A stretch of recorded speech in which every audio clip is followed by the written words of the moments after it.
आ जाओ जल्दी से। अब हम लोग चालू करेंगे बेटा एलएलपी के रिवीजन से। ठीक है, अप्रोक्सीमेट 1.5 आवर्स के आसपास लगना चाहिए हमको एलएलपी के रिवीजन के लिए भी। ठीक है, चलिए लेट्स गेट स्टार्टेड। पहले ही मैं आपको बता दूं कि ये जो पीडीएफ है आपको मेरे टेलीग्राम चैनल से मिल जाएंगी बेटा। सीए इंद्रेश गांधी उस टेलीग्राम चैनल का नाम है।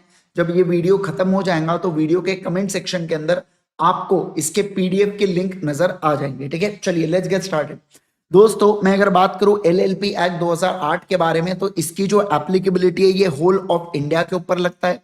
एलएलपी एक्ट के अंदर टोटल 81 सेक्शन है और 4 शेड्यूल्स है। 4 शेड्यूल में सबसे पहला शेड्यूल डील करता है कि जो एलएलपी के अंदर पार्टनर्स है उनकी आपस में क्या राइट्स है, क्या ड्यूटीज है, उसके बारे में बात करता है। ठीक है ना, तो इन केस पार्टनर्स के बीच में कोई फॉर्मल एग्रीमेंट नहीं होता है तो उनमें आपस में क्या टर्म्स एंड कंडीशंस रहेंगे, कौन से पार्टनर के पास क्या राइट रहेगा, कौन से पार्टनर की क्या ड्यूटीज रहेंगी, उसके बारे में पहला शेड्यूल बात करता है। सेकेंड शेड्यूल की अगर मैं बात करूं तो एलएलपी से एक पार्टनरशिप फॉर्म अगर एलएलपी में कन्वर्ट होना चाहती है तो कैसे हो सकती है, उसके बारे में शेड्यूल 2 बताता है। तीसरा शेड्यूल बात करता है कि एक प्राइवेट कंपनी कैसे एलएलपी में कन्वर्ट हो सकती है, उसके बारे में तीसरा शेड्यूल बात करता है। और चौथा शेड्यूल बात करता है कि अगर एक अनलिस्टेड पब्लिक कंपनी है तो वो एलएलपी के अंदर कैसे कन्वर्ट हो सकती है, उसके लिए चौथा शेड्यूल बात करता है। मैं आपको एक बात बता दूं, इंडियन पार्टनरशिप एक्ट एलएलपी के ऊपर नहीं लगता। वाह क्या बात बता रहे हैं, ये तो अपने को पहले से पता है बेटा। अब देखो एक जो सवाल जो कई बार एग्जाम में पूछा जाता है क्या, कि सर ये जो एलएलपी है ना, ये एलएलपी हाइब्रिड फॉर्म होता है कंपनी और पार्टनरशिप का, क्यों ऐसा? तो देखो सर एलएलपी जो है ये एक लीगल बिजनेस एंटिटी है जिसके अंदर लिमिटेड लाइबिलिटी है। लिमिटेड लाइबिलिटी मतलब कंपनी का फीचर हो गया। सर ये एक अल्टरनेट कॉर्पोरेट व्हीकल है जिसके अंदर लो कंप्लायंस कॉस्ट होता है।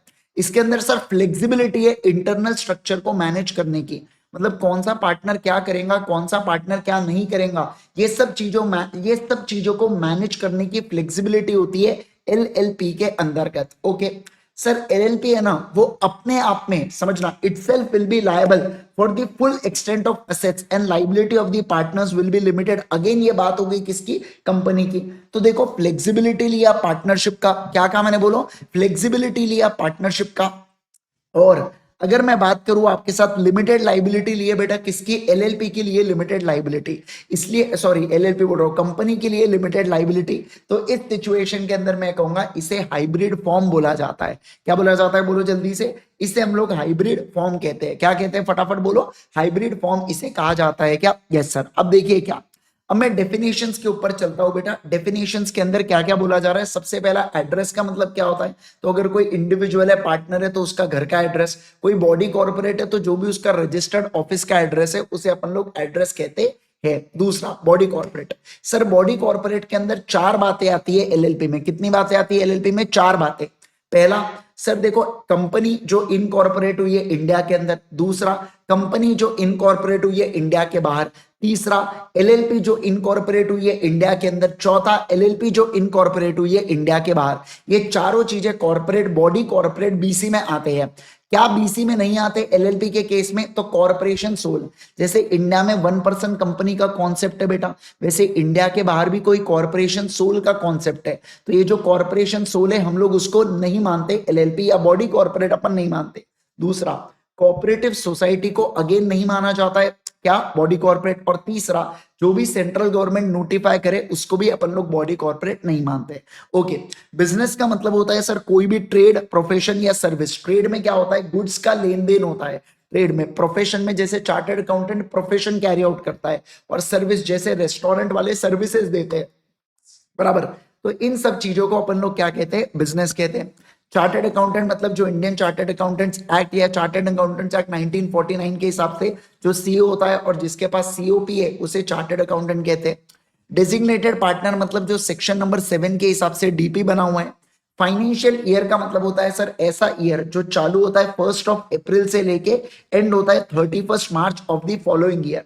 मतलब मान लो जैसे अभी 2025 चल रहा है बेटा, तो 2025 के अप्रैल में हमने कोई एलएलपी को इनकॉर्पोरेट किया, तो हम लोग कहेंगे 1 अप्रैल से लेके कब तक, 1 अप्रैल 2025 से लेके 31/3/2026 तक इसका फाइनेंशियल ईयर रहता है। लेकिन अगर कोई एलएलपी किसी भी, समझना, किसी भी ईयर के 17 सितंबर के बाद इनकॉर्पोरेट होती है, एग्जाम्पल के लिए कि अगर कोई एलएलपी है बेटा, ये मान लो फॉर एग्जाम्पल 11 जनवरी 2025 को इनकॉर्पोरेट हुई है, तो इसका जो फाइनेंशियल ईयर है वो होगा 11 जनवरी 2025 से लेके कब तक, 31/3/26 तक, ना कि 31/3/25 तक, 31/3/26 तक।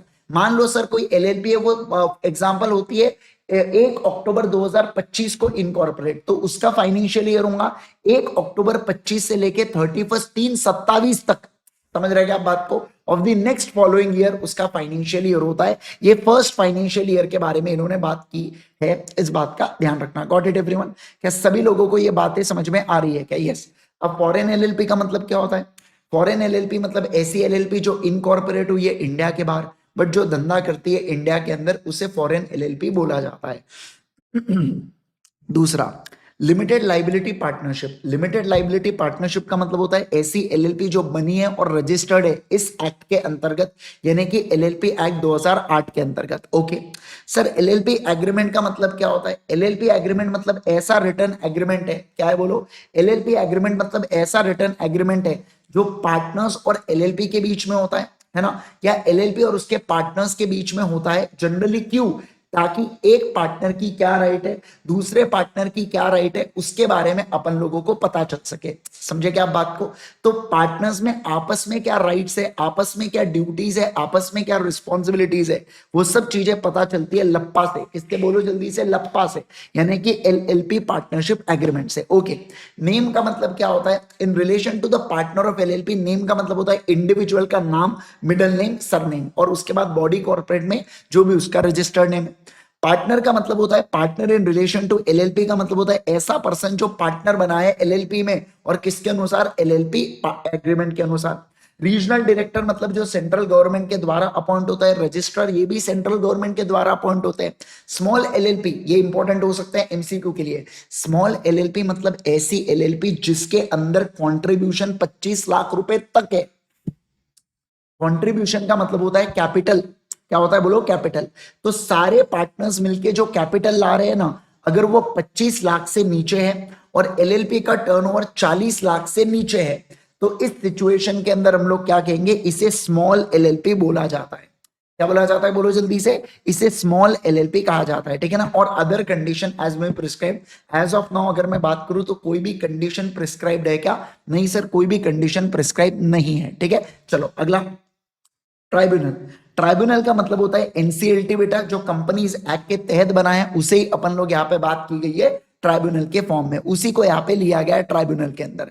Got it? क्या बोलो बोलो बोलो मेरे को जल्दी से, क्या आपको बात है समझ में आ रही है? क्या बात है समझ में आ रही है क्या? चलिए सर, अब देखो क्या, अब हम लोग चलेंगे अगले वाले पॉइंट के ऊपर, और वो है characteristics of LLP.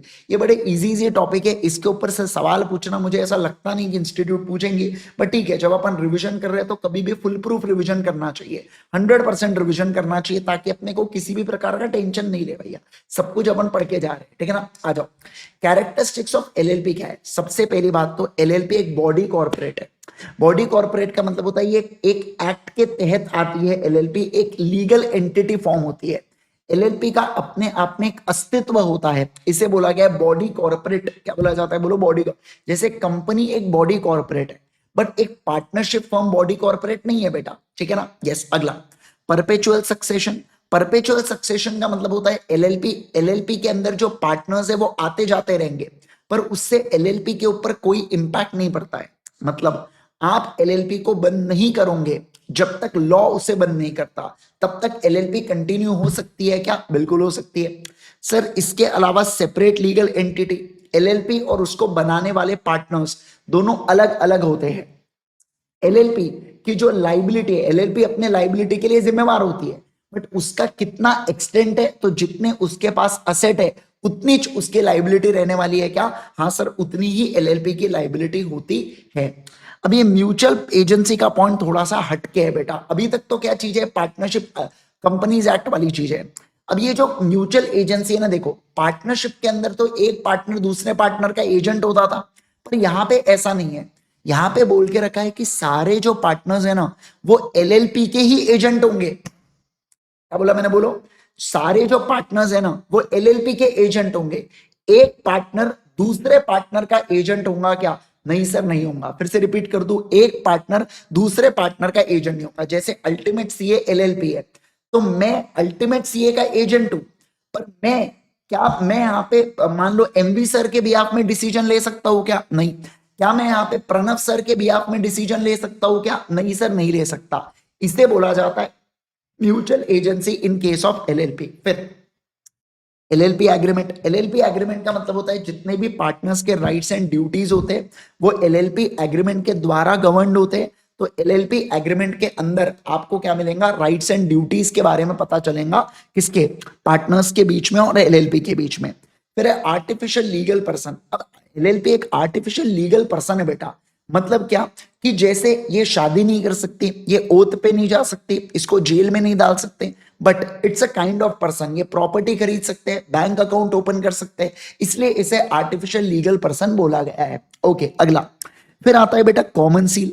Common seal की मैं बात करूं तो कॉमन सील मैंडेटरी नहीं है, ऑप्शनल है एलएलपी के केस में भी, ध्यान रखना। लेकिन अगर कॉमन सील होती है तो ये किसके कस्टडी में होंगी? Responsible officer. और जब इसको लगाया जाएगा बेटा तो कम से कम 2 डेजिग्नेटेड पार्टनर मौजूद होने चाहिए उसको लगाते वक्त, ठप्पा मारते वक्त, तो उसे बोला गया कॉमन सील। ठीक है, अगला सर यहाँ पे लाइबिलिटी लिमिटेड होती है, यानी कि पार्टनर्स लाइबिलिटी लिमिटेड होंगी, जितना उन्होंने एग्री किया है कंट्रीब्यूशन देने के लिए उतनी ही उनकी लाइबिलिटी होती है। भले कितना भी डेट क्यों ना ड्यू हो जाए एलएलपी का, बट मेरी लाइबिलिटी तो लिमिटेड रहने वाली है। क्या? यस सर, मेरी लाइबिलिटी लिमिटेड रहने वाली है। ओके सर, मुझे बताइए एलएलपी का मैनेजमेंट कौन करता है? पार्टनर्स एलएलपी को मैनेज करते हैं। मिनिमम एलएलपी में 2 लोग होते हैं और मैक्सिमम पे कोई लिमिट नहीं है एलएलपी के। ध्यान रखना, एलएलपी जो है ये प्रॉफिट करने के लिए आती है, कोई चैरिटेबल पर्पस के लिए एलएलपी नहीं आती है। सर सेंट्रल गवर्नमेंट के पास पावर होते हैं कि वो इन्वेस्टिगेट कर सकते हैं एलएलपी को, जैसे वो कंपनी को इन्वेस्टिगेट कर सकते हैं उसी प्रकार से वो एलएलपी को भी इन्वेस्टिगेट कर सकते हैं। सर क्या एलएलपी कॉम्प्रोमाइज और अरेंजमेंट कर सकती है? क्या बिल्कुल कर सकती है। इस पार्ट के लास्ट चैप्टर में अपन लोग इसके बारे में पढ़ेंगे। सर एलएलपी क्या दूसरे इसमें कन्वर्ट हो सकते हैं क्या? मतलब कन्वर्जन इनटू एलएलपी, जैसे फर्म हो गया, अनलिस्टेड प्राइवेट कंपनी हो गया, अनलिस्टेड पब्लिक कंपनी हो गया और प्राइवेट कंपनी हो गया, ये चीजें बिल्कुल कन्वर्ट हो सकती है। ध्यान रखना बेटा, जो लिस्टेड कंपनी है ना वो एलएलपी के अंदर कन्वर्ट हो सकती है क्या? नहीं सर, अगर लिस्टेड को होना है तो पहले वो अनलिस्ट हो और अनलिस्ट होने के बाद वो एलएलपी के अंदर कन्वर्ट हो सकती है, तब तक वो कन्वर्ट नहीं हो सकती। और इसके अलावा सर आपको जितने भी डॉक्यूमेंट्स है ये mca.gov.in के ऊपर फाइल करना होता है एलएलपी के। आप जैसे ही डॉक्यूमेंट्स को फाइल करेंगे आपको सब इलेक्ट्रॉनिक सिग्नेचर वगैरह की मदद से आप सब कुछ साइन वगैरह सब कुछ कर सकते हैं क्या? बिल्कुल बिल्कुल कर सकते हैं। Got it. चलिए अगला, अब हम लोग बात करेंगे एडवांटेजेस ऑफ एलएलपी फॉर्म के बारे में। मतलब सवाल बनता है कि एलएलपी बनाने के क्या क्या एडवांटेजेस है, क्या क्या बेनिफिट्स है। तो देखो, सबसे पहली बात बेटा, ये ऑर्गेनाइज और ऑपरेट होती है on the basis of agreement. जो एलएलपी एग्रीमेंट आप बनाते हो उसके बेसिस पर इसको मैनेज और चलाया जाता है। दूसरा, इसके अंदर फ्लेक्सिबिलिटी होती है, पार्टनर्स आपस में अपना डिसीजन ले सकते हैं, कोई लीगल रिक्वायरमेंट नहीं है, कोई प्रोसीजरल रिक्वायरमेंट नहीं है, इसको बनाना काफी आसान है एज कंपेयर टू कंपनी। सारे पार्टनर्स की लिमिटेड लाइबिलिटी होती है, कैपिटल स्ट्रक्चर फ्लेक्सिबल होता है, ऐसा जरूरी नहीं है कि पार्टनर्स ने उतने शेयर लेना चाहिए, ये शेयर पे जितना अमाउंट है उतना देना चाहिए। मैं अगर बोलूं कि मैं ज्यादा मान लो एलएलपी में रोल निभाऊंगा, मैनेजमेंट में ज्यादा रोल निभाऊंगा, कम पैसा लाऊंगा, चलता है, ठीक है ना। और इसको बंद करना, इसको डिसॉल्व करना भी आसान होता है क्या? हाँ सर, इसको डिसॉल्व करना, इसको बंद करना भी प्रिटी सिंपल है, बहुत आसान है। ठीक है, चलिए अब अगला, अब मैं बात करूंगा सेक्शन नंबर 5 के बारे में, पार्टनर्स के बारे में बात करूंगा। सर सेक्शन नंबर 5 कहता है पार्टनर, किसके बारे में बात करता है? बोलो पार्टनर। तो देखो सर, एलएलपी के अंदर कौन पार्टनर बन सकता है? तो एलएलपी के अंदर एक इंडिविजुअल पार्टनर बन सकता है, एक बॉडी कॉर्पोरेट पार्टनर बन सकते हैं, है ना, किसके अंदर? एलएलपी के अंदर। ठीक है, मैं आपसे एक सवाल पूछ रहा हूं, क्या एक कोऑपरेटिव सोसाइटी एलएलपी के अंदर पार्टनर बन सकती है क्या? मुझे जरा जवाब देना कमेंट के अंदर, ठीक है ना।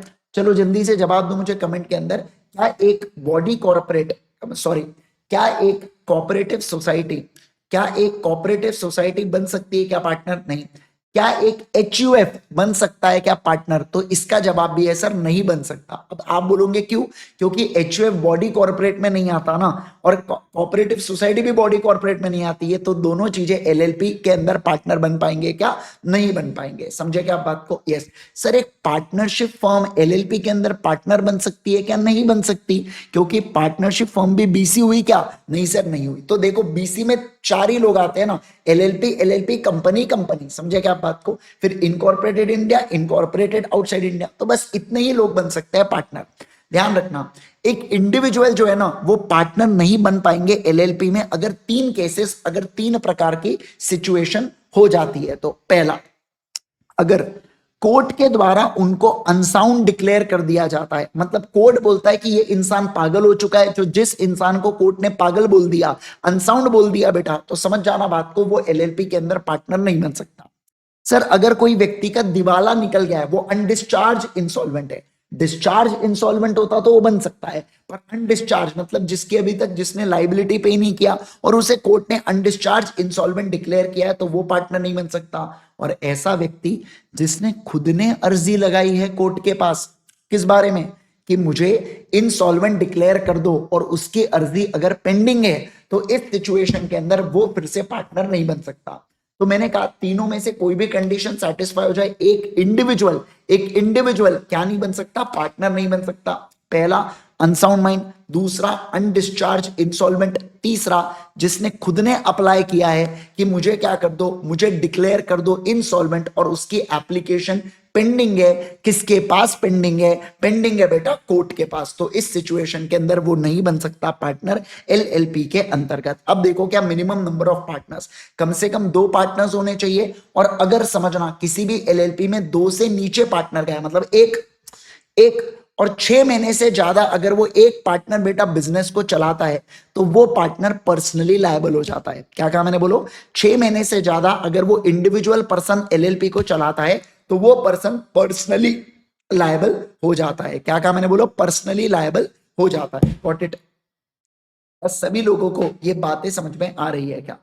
फटाफट बोलेंगे, जल्दी से बोलेंगे मुझे, क्या आपको ये बात समझ में आ गई क्या? Yes sir. अब देखो, अब मैं बात करूंगा सेक्शन नंबर 7 डेजिग्नेटेड पार्टनर के बारे में। तो देखो क्या सर, मुझे एक बात बताइए, कितने डेजिग्नेटेड पार्टनर्स होने चाहिए? तो किसी भी LLP में एटलीस्ट 2 डेजिग्नेटेड पार्टनर होने चाहिए जो इंडिविजुअल हो, और जिसमें से एक कम से कम रेसिडेंट ऑफ इंडिया होने चाहिए। क्या? हाँ सर, रेसिडेंट ऑफ इंडिया होना चाहिए। रेसिडेंट ऑफ इंडिया का मतलब होता है जो प्रीवियस फाइनेंशियल ईयर में 120 दिन से ज्यादा इंडिया में रह चुका है, उसे रेसिडेंट ऑफ इंडिया कहते हैं। तो देखो सर, इसका मतलब ये हुआ क्या? देखो, कोई भी LLP के अंदर 2 पार्टनर्स चाहिए और 2 DP चाहिए, मतलब मिनिमम 4 लोग हो गए क्या? नहीं, जो पार्टनर्स होते हैं ना, उन्हीं को आप DP की पोजीशन देते हो बेटा। ध्यान रखना, DP एक ऐसा ऊपर वाली पोजीशन है LLP में, तो जो पार्टनर्स होते हैं उन्हीं को आप DP की पोजीशन देते हो क्या? हाँ सर, उन्हीं को DP की पोजीशन दी जाती है। क्या कहा मैंने? बोलो, उन्हीं को DP की पोजीशन दी जाती है। तो इस सिचुएशन के अंदर 2 डेजिग्नेटेड पार्टनर्स जो इंडिविजुअल हो, जिसमें से एक रेसिडेंट ऑफ इंडिया होना चाहिए। क्या? यस। लेकिन सर, अगर आपके LLP में सारे पार्टनर्स ही बॉडी कॉर्पोरेट है बेटा, मान लो जैसे फॉर एग्जांपल टाटा हो गया, अंबानी हो गया, इसके अलावा बिरला हो गया, ये तीनों मिलके बेटा एक LLP बनाते हैं। एग्जांपल, तीनों कंपनीज मिलके एक LLP बनाते हैं। तो इनका कहना है कि आप क्या करोगे, उनमें के वो जो कंपनीज है ना, वो जो बॉडी कॉर्पोरेट है, उनके नॉमिनी को अपॉइंट करोगे, और उनमें से 2 नॉमिनीज जो है ना, वो क्या बनेंगे? डेजिग्नेटेड पार्टनर बनेंगे। मतलब आप ये नहीं बोल सकते रिलायंस इंडस्ट्रीज लिमिटेड को मैं क्या बनाता हूं? DP। नहीं, रिलायंस इंडस्ट्रीज लिमिटेड के नाम से जाड़िया, मान लो जैसे अनंत अंबानी आता है, तो इस बात का ध्यान रखना, मैं क्या कहूंगा कि अनंत अंबानी को आप क्या DP बना सकते हो क्या? हाँ सर, अनंत अंबानी को आप DP बना सकते हो क्या? आप इस बात को समझे क्या? अरे बोलो ना, क्या आप इस बात को समझे क्या? यस सर, इसमें आपने कोई भी कॉन्ट्रावेंशन किया तो आपको पेनल्टी लगती है 10,000 LLP और हर एक पार्टनर को, और अगर कंटिन्यूइंग कॉन्ट्रावेंशन है तो 100 रुपए प्रतिदिन के हिसाब से मैक्सिमम 1,00,000 रुपए की पेनल्टी लगती है, और 50,000 रुपए पार्टनर को पटके बैठते हैं। ठीक है, चलो बढ़ गए क्या आगे? Yes sir. अब देखो अगला सेकेंड पॉइंट, सर अगर जो इनकॉर्पोरेशन डॉक्यूमेंट है LLP का, वो ये बोलता है बेटा कि जो डेजिग्नेटेड पार्टनर है वो स्टेट करता है कि कौन सा पार्टनर समय समय पर DP बदलते जाएगा। जैसे 4 पार्टनर्स हैं, हमने बोला पहले साल ये 2 DP रहेंगे, अगले साल ये 2 DP, फिर ये 2 DP, फिर ये 2 DP, मतलब टर्म चेंज होते जाएगा। तो अकॉर्डिंगली आप क्या करोगे, उस हिसाब से ईयर में डीपी चेंज होते हुए चलेगा। किसी को भी डीपी बनाने से पहले उसकी अनुमति लेना बेटा, डायरेक्ट नहीं तो बोले हम तुमको डीपी से सम्मानित करना चाहते हैं, आप ऐसा नहीं कर सकते। इसके अलावा हर एक एलएलपी जो होता है उसको जो डीपी से कंसेंट मिला, इस कंसेंट को रजिस्ट्रार को देना पड़ता है 30 दिन के अंदर, जब से वो अपॉइंट हुआ है एज अ पार्टनर। अगर आप कॉन्ट्रावेंशन करते हो तो आप देख सकते हैं यहाँ पे एलएलपी और हर एक डीपी को 5,000 रुपए, और अगर कंटिन्यूइंग कॉन्ट्रावेंशन होता है तो 100 रुपए प्रतिदिन, जहां पे एलएलपी को मैक्सिमम 50,000 और पार्टनर को मैक्सिमम 25,000। सर हर एक डीपी को डीपीआईएन नंबर लेना पड़ता है, यानी कि डेजिग्नेटेड पार्टनर आइडेंटिफिकेशन नंबर लेना पड़ता है क्या? यस सर, लेना पड़ता है। अगला, लाइबिलिटीज ऑफ डीपी। सर ध्यान रखना, डीपी जो होते हैं ना, ये सारे एक्ट्स के लिए लायबल होते हैं बेटा जो एक एलएलपी करता है। क्या करता है बोलो? जो एक एलएलपी करता है in respect of compliance of the act. तो एक्ट को कंप्लाई करने के लिए डीपी जो जो एक्टिविटी करता है, क्या सारे एक्टिविटी के लिए, समझना मतलब अगर मान लो कल चल के एलएलपी ने किसी एक्ट का नॉन कंप्लायंस किया तो फांसी, मतलब फांसी इन द सेंस पकड़ेंगे किसको? डीपी को पकड़ेंगे और धोएंगे उसको कुपचे में, ठीक है। यस, अब देखो क्या, जैसे रिटर्न स्टेटमेंट को फाइल करना, रिपोर्ट को फाइल करना, एलएलपी एग्रीमेंट को देखना, ये सब चीजों के लिए कौन लायबल होता है? डीपी लायबल होता है। ओके सर, मुझे बताइए यहाँ पे चेंजेस इन डीपी। आप जब भी डीपी को बदलेंगे तो आपको नए डीपी को अपॉइंट करना पड़ेगा 30 दिन के अंदर, जब से पुराना डीपी जा रहा है बेटा। और अगर मान लो आपने कोई भी डीपी को अपॉइंट नहीं किया तो ये बहुत खतरनाक है कि हर एक पार्टनर को हम लोग अज्यूम कर लेंगे कि वो डीपी है। क्या कहा मैंने? बोलो, हर एक पार्टनर को हम लोग अज्यूम कर लेंगे कि वो क्या है? बोलो जल्दी से, वो डीपी है। क्या अज्यूम करेंगे? बोलो, वो डीपी है करके। अगला, steps to incorporate LLP. Sir आप एलएलपी को इनकॉर्पोरेट करना चाहते हो तो आपको एक इलेक्ट्रॉनिक फॉर्म फिल करना पड़ता है रन एलएलपी नाम से, जिससे आप अवेलेबिलिटी और रिजर्वेशन ऑफ नेम को लेके ये फॉर्म, मतलब मान लो जैसे मुझे अल्टीमेट सीए एलएलपी ये नाम रखना है बेटा, तो अल्टीमेट सीए नाम अवेलेबल है या नहीं है, इसके लिए मैं रन एलएलपी फॉर्म डालूंगा, फिर ई फॉर्म फिल करूंगा, फिल आईपी जो इनकॉर्पोरेट करने के लिए किया जाता है। फिर देखो मेरे को है ना आरओसी से अप्रूवल आ जाता है कि आपका नाम अवेलेबल है, तो फिर मैं फिल आईपी वाला फॉर्म भरता हूं जिससे मैं अपने कंपनी को या सॉरी एलएलपी को इनकॉर्पोरेट कर रहा हूं। फिर देखो क्या, एग्जीक्यूशन ऑफ एलएलपी एग्रीमेंट। फिर मैं क्या करूंगा? एलएलपी एग्रीमेंट को एग्जीक्यूट कर लूंगा। जैसे ही कंपनी इनकॉर्पोरेट होती है तो इनकॉर्पोरेट करने के 30 दिन के अंदर मैं क्या कर डालता हूं बेटा? एग्जीक्यूट कर डालता हूं। क्या कर डालता हूं? बोलो जल्दी से, एग्जीक्यूट कर डालता हूं। समझे क्या? क्या सारे लोगों को ये बात समझ में आ रही है क्या? एकदम बढ़िया से, है ना? यस सर, एक मिनट रुकना।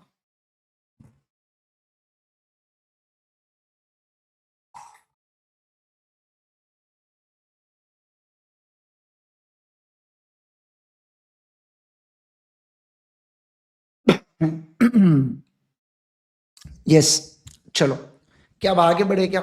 बोलो बोलो बोलो जल्दी से, मुझे आगे बढ़ सकते हैं क्या?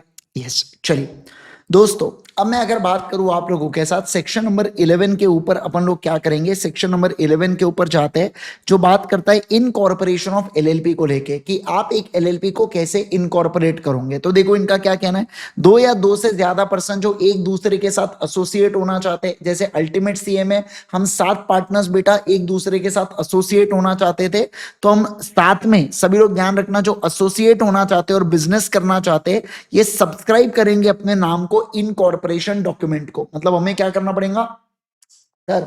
एक इनकॉर्पोरेशन डॉक्यूमेंट में अपने नाम को सब्सक्राइब करना पड़ेगा। अब देखो क्या सर, आप ये स्टेटमेंट को फाइल करोगे और किसके पास? आरओसी के पास, यानी कि रजिस्ट्रार के पास। और समझना, इनकॉर्पोरेशन डॉक्यूमेंट के साथ फीस भी पे करोगे क्या? यस सर, फीस भी पे करोगे। अब रजिस्ट्रार 14 दिनों के अंदर एक तो इनकॉर्पोरेशन डॉक्यूमेंट को रजिस्टर करके आपको सर्टिफिकेट ऑफ इनकॉर्पोरेशन दे देता है, और सर्टिफिकेट ऑफ इनकॉर्पोरेशन मिलने, मतलब वो जो सर्टिफिकेट ऑफ इनकॉर्पोरेशन है उसके ऊपर कॉमन सील लगा देता है।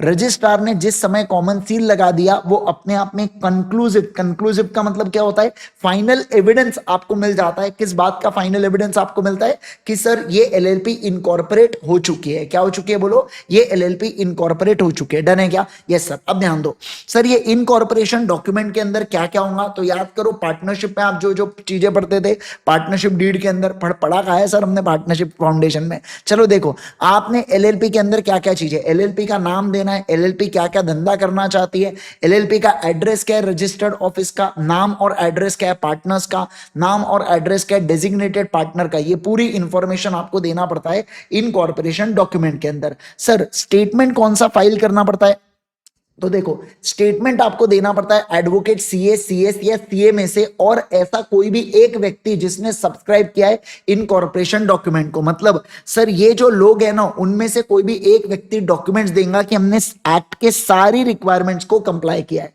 क्या किया है बोलो जल्दी से, हमने एक्ट की सारे रिक्वायरमेंट्स को कंप्लाई किया है, ठीक है ना, ओके। और दूसरा क्या, अगर पाया गया, अगर पाया गया कि कल चल के ये जो इंफॉर्मेशन है ना बेटा, ये फॉल्स दिए थे, या आपको पता था कि आप जो ये इंफॉर्मेशन दे रहे हो ना ये ट्रू नहीं है, तो उस पर्सन को अपन जेल करवाएंगे 2 साल तक की, और फाइन लगाएंगे 10,000 रुपए का, जिसको 5 लाख रुपए तक अपन क्या कर सकते हैं सर, 5 लाख रुपए तक जिसको एक्सटेंड किया जा सकता है, ठीक है ना। अब देखो पेनल्टी अगर आपको बच्चों याद रहती है तो ठीक है, नहीं याद रहती है तो इट्स कंप्लीटली ऑल राइट। वैसे भी बहुत सारी पेनल्टीज है, कितनी आप ध्यान रखोगे ना बेटा, है ना, तो इस बात का ध्यान रखना। ओके अगला सेक्शन नंबर 13 के ऊपर चलिए। चलिए सर अगला सेक्शन नंबर 13 क्या कहता है, रजिस्टर्ड ऑफिस ऑफ एलएलपी और उसके चेंज के बारे में। सर एलएलपी का एक रजिस्टर्ड ऑफिस होगा जिसमें हमको एलएलपी के साथ जो भी वार्तालाप करना है, बातचीत करना है, नोटिस एंड कम्युनिकेशन उसको उसी एलएलपी पर भेजना होगा। क्या, हाँ सर भेजना होगा। कोई भी अगर डॉक्यूमेंट है जो सर्व किया जाता है एलएलपी या पार्टनर के ऊपर एट द रजिस्टर्ड ऑफिस, और अगर वो करेक्टली आया एनी अदर एड्रेस जो भी एलएलपी के द्वारा डिक्लेयर किया जाता है। सर एलएलपी अगर अपने रजिस्टर्ड ऑफिस को चेंज करती है तो इफेक्टिव तभी होगा जब वो इसकी फाइलिंग कर देती है आरओसी के पास, रजिस्ट्रार ऑफ कंपनीज ही एलएलपी को एडमिनिस्टर करता है, ठीक है। तो कॉन्ट्रावेंशन करने पर एलएलपी और हर एक पार्टनर को 500 रुपए प्रतिदिन से लेके मैक्सिमम 50,000 रुपए तक की पेनल्टी लगती है। क्या, बिल्कुल बिल्कुल लगती है। सेक्शन नंबर 14 के बारे में बात करेंगे। सर अगर कोई एलएलपी इनकॉर्पोरेट हो जाती है तो इनकॉर्पोरेट होने के बाद वो सेपरेट लीगल एंटिटी हो जाएंगी। तो सेपरेट लीगल एंटिटी अगर कोई एलएलपी हो गई तो वो केस कर सकती है, मतलब उसके ऊपर केस किया जा सकता है, और वो केस की सकती है। क्या, बिल्कुल बिल्कुल कर सकते हैं सर। दूसरा, doing the suffering such other acts और the things as a body corporate में लॉफुली डू और सफर। मतलब क्या, जैसे एक बॉडी कॉर्पोरेट कुछ चीजों को सफर कर सकती है, लॉफुली काम कर सकती है, उसी प्रकार से ये चीजों को भी कर सकते हैं। क्या, बिल्कुल बिल्कुल। तीसरा, हैविंग कॉमन सील अगर वो डिसाइड करती है, ऑप्शनल है कॉमन सील, तो अगर आप चाहो तो कॉमन सील को ले सकते हो। क्या, बिल्कुल बिल्कुल। इसके अलावा सर हम लोग यहाँ पे ओन, होल्ड या डेवलप कर सकते हैं, प्रॉपर्टी को खरीदना बेचना, इमूवेबल प्रॉपर्टी को खरीदना बेचना, कुछ भी हम लोग कर सकते हैं। क्या, बिल्कुल बिल्कुल कर सकते हैं सर, एक बार अगर एलएलपी का अपना रजिस्ट्रेशन हो जाता है उसके बाद, ठीक है। चलिए सर अगला, अब मैं बात करूंगा सेक्शन नंबर 15 के बारे में। सेक्शन नंबर 15 क्या कहता है कि सर एवरी एलएलपी का,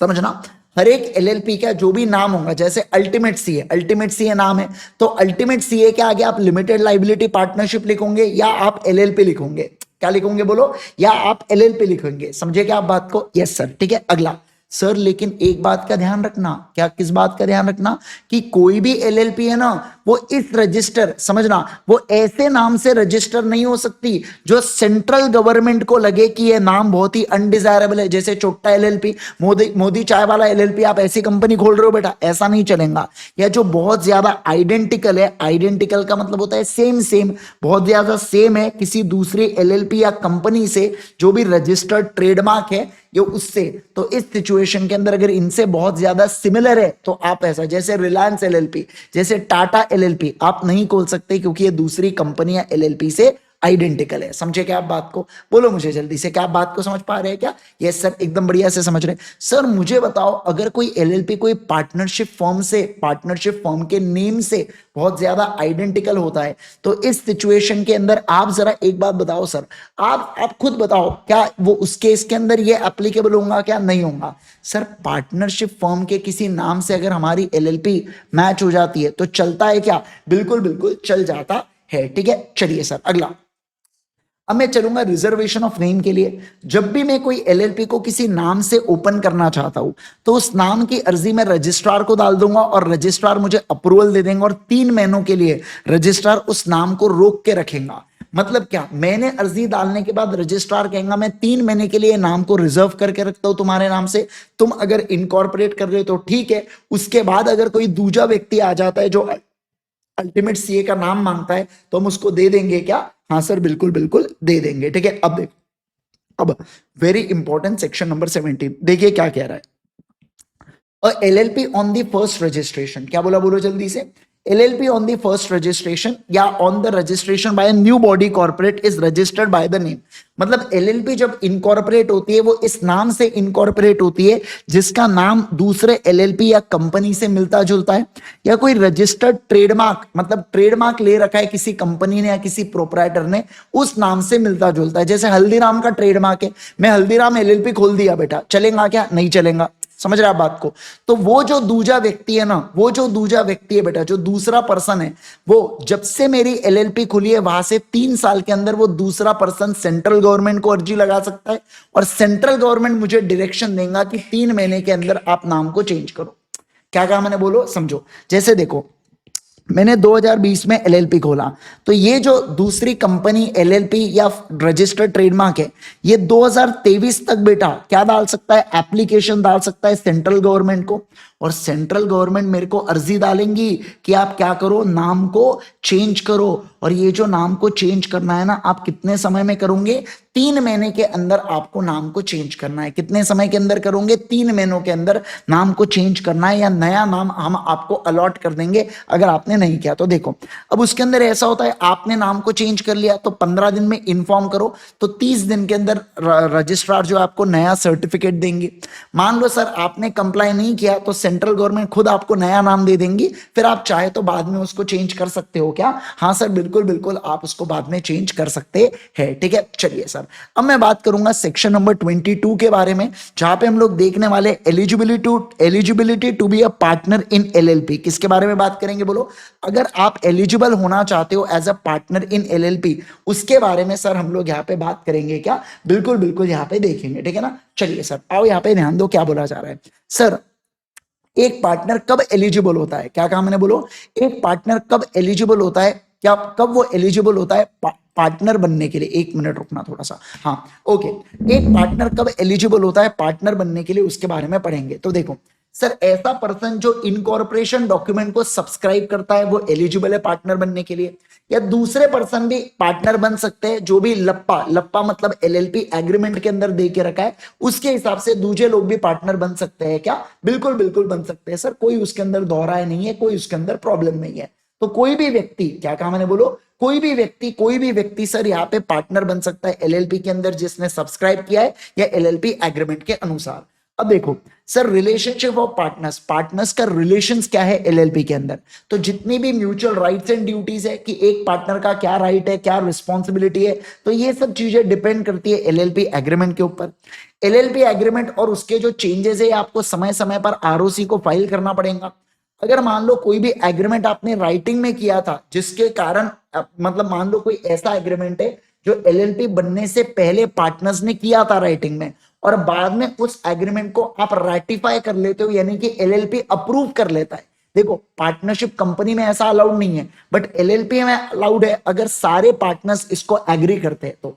मैंने क्या कहा, मैं फिर से रिपीट करूंगा। देखो यहाँ पे सर, यहाँ पे आपकी LLP इनकॉर्पोरेट हुई, यहाँ पे कोई कॉन्ट्रैक्ट किया था बेटा पार्टनर्स ने, उस कॉन्ट्रैक्ट को LLP में आप बाद में अडॉप्ट कराना चाहते हो, आप करा सकते हो, लेकिन आपको रैटिफिकेशन लगेगा। किसका रैटिफिकेशन लगेगा? आपको ऑल का। किसका रैटिफिकेशन लगेगा, बोलो? ऑल का आपको रैटिफिकेशन लगने वाला है क्या? यस सर, लगने वाला है। ओके, अगला sir, in the absence of agreement अगर म्यूचुअल राइट्स एंड ड्यूटीज कौन बताएगा? First schedule. 4 शेड्यूल होता है, पहला schedule mutual rights and duties के बारे में ही बताता है क्या? बिल्कुल बिल्कुल बताता है। चलिए अगला, section number 24, cessation of partnership interest. जैसे देखो, मान लो अल्टीमेट सीए LLP है जिसके अंदर मैं, MV सर, PP सर और मान लो यहाँ पे तेजस सर, हम चारों पार्टनर है। यहाँ पे 25% का स्टेक है हमारा LLP में, एग्जांपल के लिए। ठीक है, अब मैं अगर बात करूं तो मेरा 25% का इंटरेस्ट है LLP के अंदर।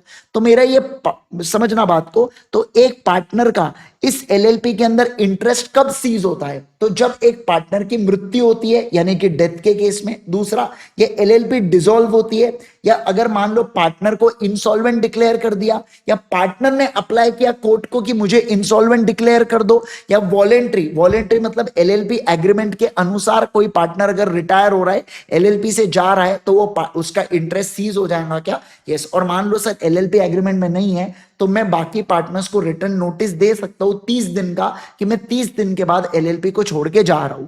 तो ये सारे तरीके हैं एलएलपी के पार्टनर्स से, पार्टनरशिप से हटने के।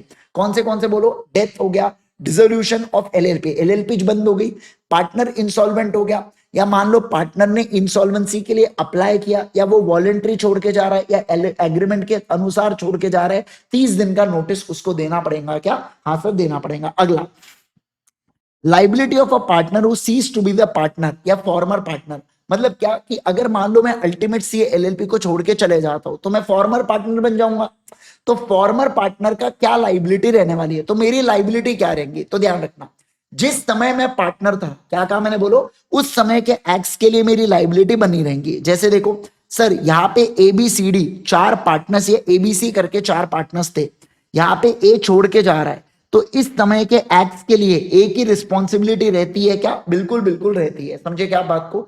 जिस समय वो पार्टनर था, उस समय के एक्ट या ऑब्लिगेशन के लिए वो डिस्चार्ज नहीं होता, डिस्चार्ज नहीं होता, डिस्चार्ज नहीं होता। ठीक है। सेकंड, ध्यान रखना, सेकंड क्या, मैं कब, मतलब क्या बोला जा रहा है, he is regarded to be a partner, मतलब वो पार्टनर, ए फिर भी पार्टनर माना जाएगा बाद में भी। कब तक? जब तक जो पर्सन डील कर रहा है एलएलपी के साथ उसको पता नहीं है कि ए पार्टनर नहीं है, या पार्टनर ने रजिस्ट्रार को नोटिस नहीं दे दिया कि भैया अब मैं पार्टनर नहीं हूं। मतलब सर मान लो अगर थर्ड पर्सन को पता है कि मैं पार्टनर नहीं हूं, तो मैं लायबल नहीं रहूंगा। सर थर्ड पर्सन को नहीं पता, वो भोलेपन से बेटा क्या कर रहा है, एलएलपी के साथ डील कर रहा है, उसको नहीं पता ए छोड़ के जा चुका है, और मैंने आरओसी को अर्जी भी नहीं लगाया वो अभी तक कि मैं छोड़ चुका हूं, तो उस केस में मैं लायबल रहूंगा। तो इनका कहना है, एक तो थर्ड पर्सन को बोल देना, या आरओसी मतलब रजिस्ट्रार के पास अर्जी लगा देना कि मैं एलएलपी छोड़ चुका हूं, मेरे नाम को काटो, मैं आगे के लिए लायबल नहीं रहूंगा। समझे क्या आप बात को? Yes sir. अगला देखो क्या, right of a partner who has ceased to be a partner. तो देखो अब मेरे पास क्या क्या अधिकार है अगर मैं एलएलपी छोड़ के जा रहा हूं, तो जितना मैंने कैपिटल कंट्रीब्यूट किया था उसके बाद से लेके जितना भी प्रॉफिट हुआ है तो प्लस करूंगा, या लॉस हुआ है तो माइनस करूंगा, तो मेरे को पूरा पैसा मिलना चाहिए। और मान लो अगर किसी पार्टनर की मृत्यु हो जाती है, तो उसका लीगल हेयर वो क्या कर सकता है, पैसे ले सकता है। बस ध्यान रखना, पूरा एक बार पार्टनर छोड़ दिया, या लीगल हेयर के पास राइट नहीं होता है एलएलपी में इंटरफेयर करने का।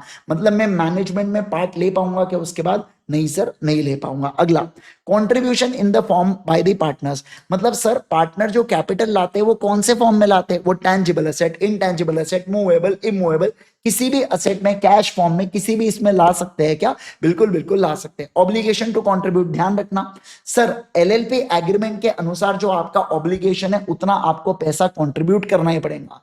मान लो उसके बाद आपने कुछ फेरफार किया बेटा, और इस बारे में थर्ड पर्सन को नहीं पता है, और थर्ड पर्सन मान लो हमारे एलएलपी को क्रेडिट एक्सटेंड कर देता है एलएलपी एग्रीमेंट के अनुसार, तो वो पार्टनर को कंपेल कर सकता है उतना पैसा लाने के लिए। क्या कहा मैंने? बोलो, वो पार्टनर को कंपेल कर सकता है उतना पैसा लाने के लिए। Got it? Yes sir. अगला sir, registration of changes in partner के बारे में बात करेंगे, सेक्शन नंबर 25। सर अगर पार्टनर का कुछ भी चेंज होता है, जैसे नाम या एड्रेस चेंज होता है, तो 15 दिनों के अंदर उसने एलएलपी को इन्फॉर्म करना चाहिए। अगर वो नहीं करेगा तो पार्टनर को 10,000 रुपए का फटका बैठता है। ठीक है।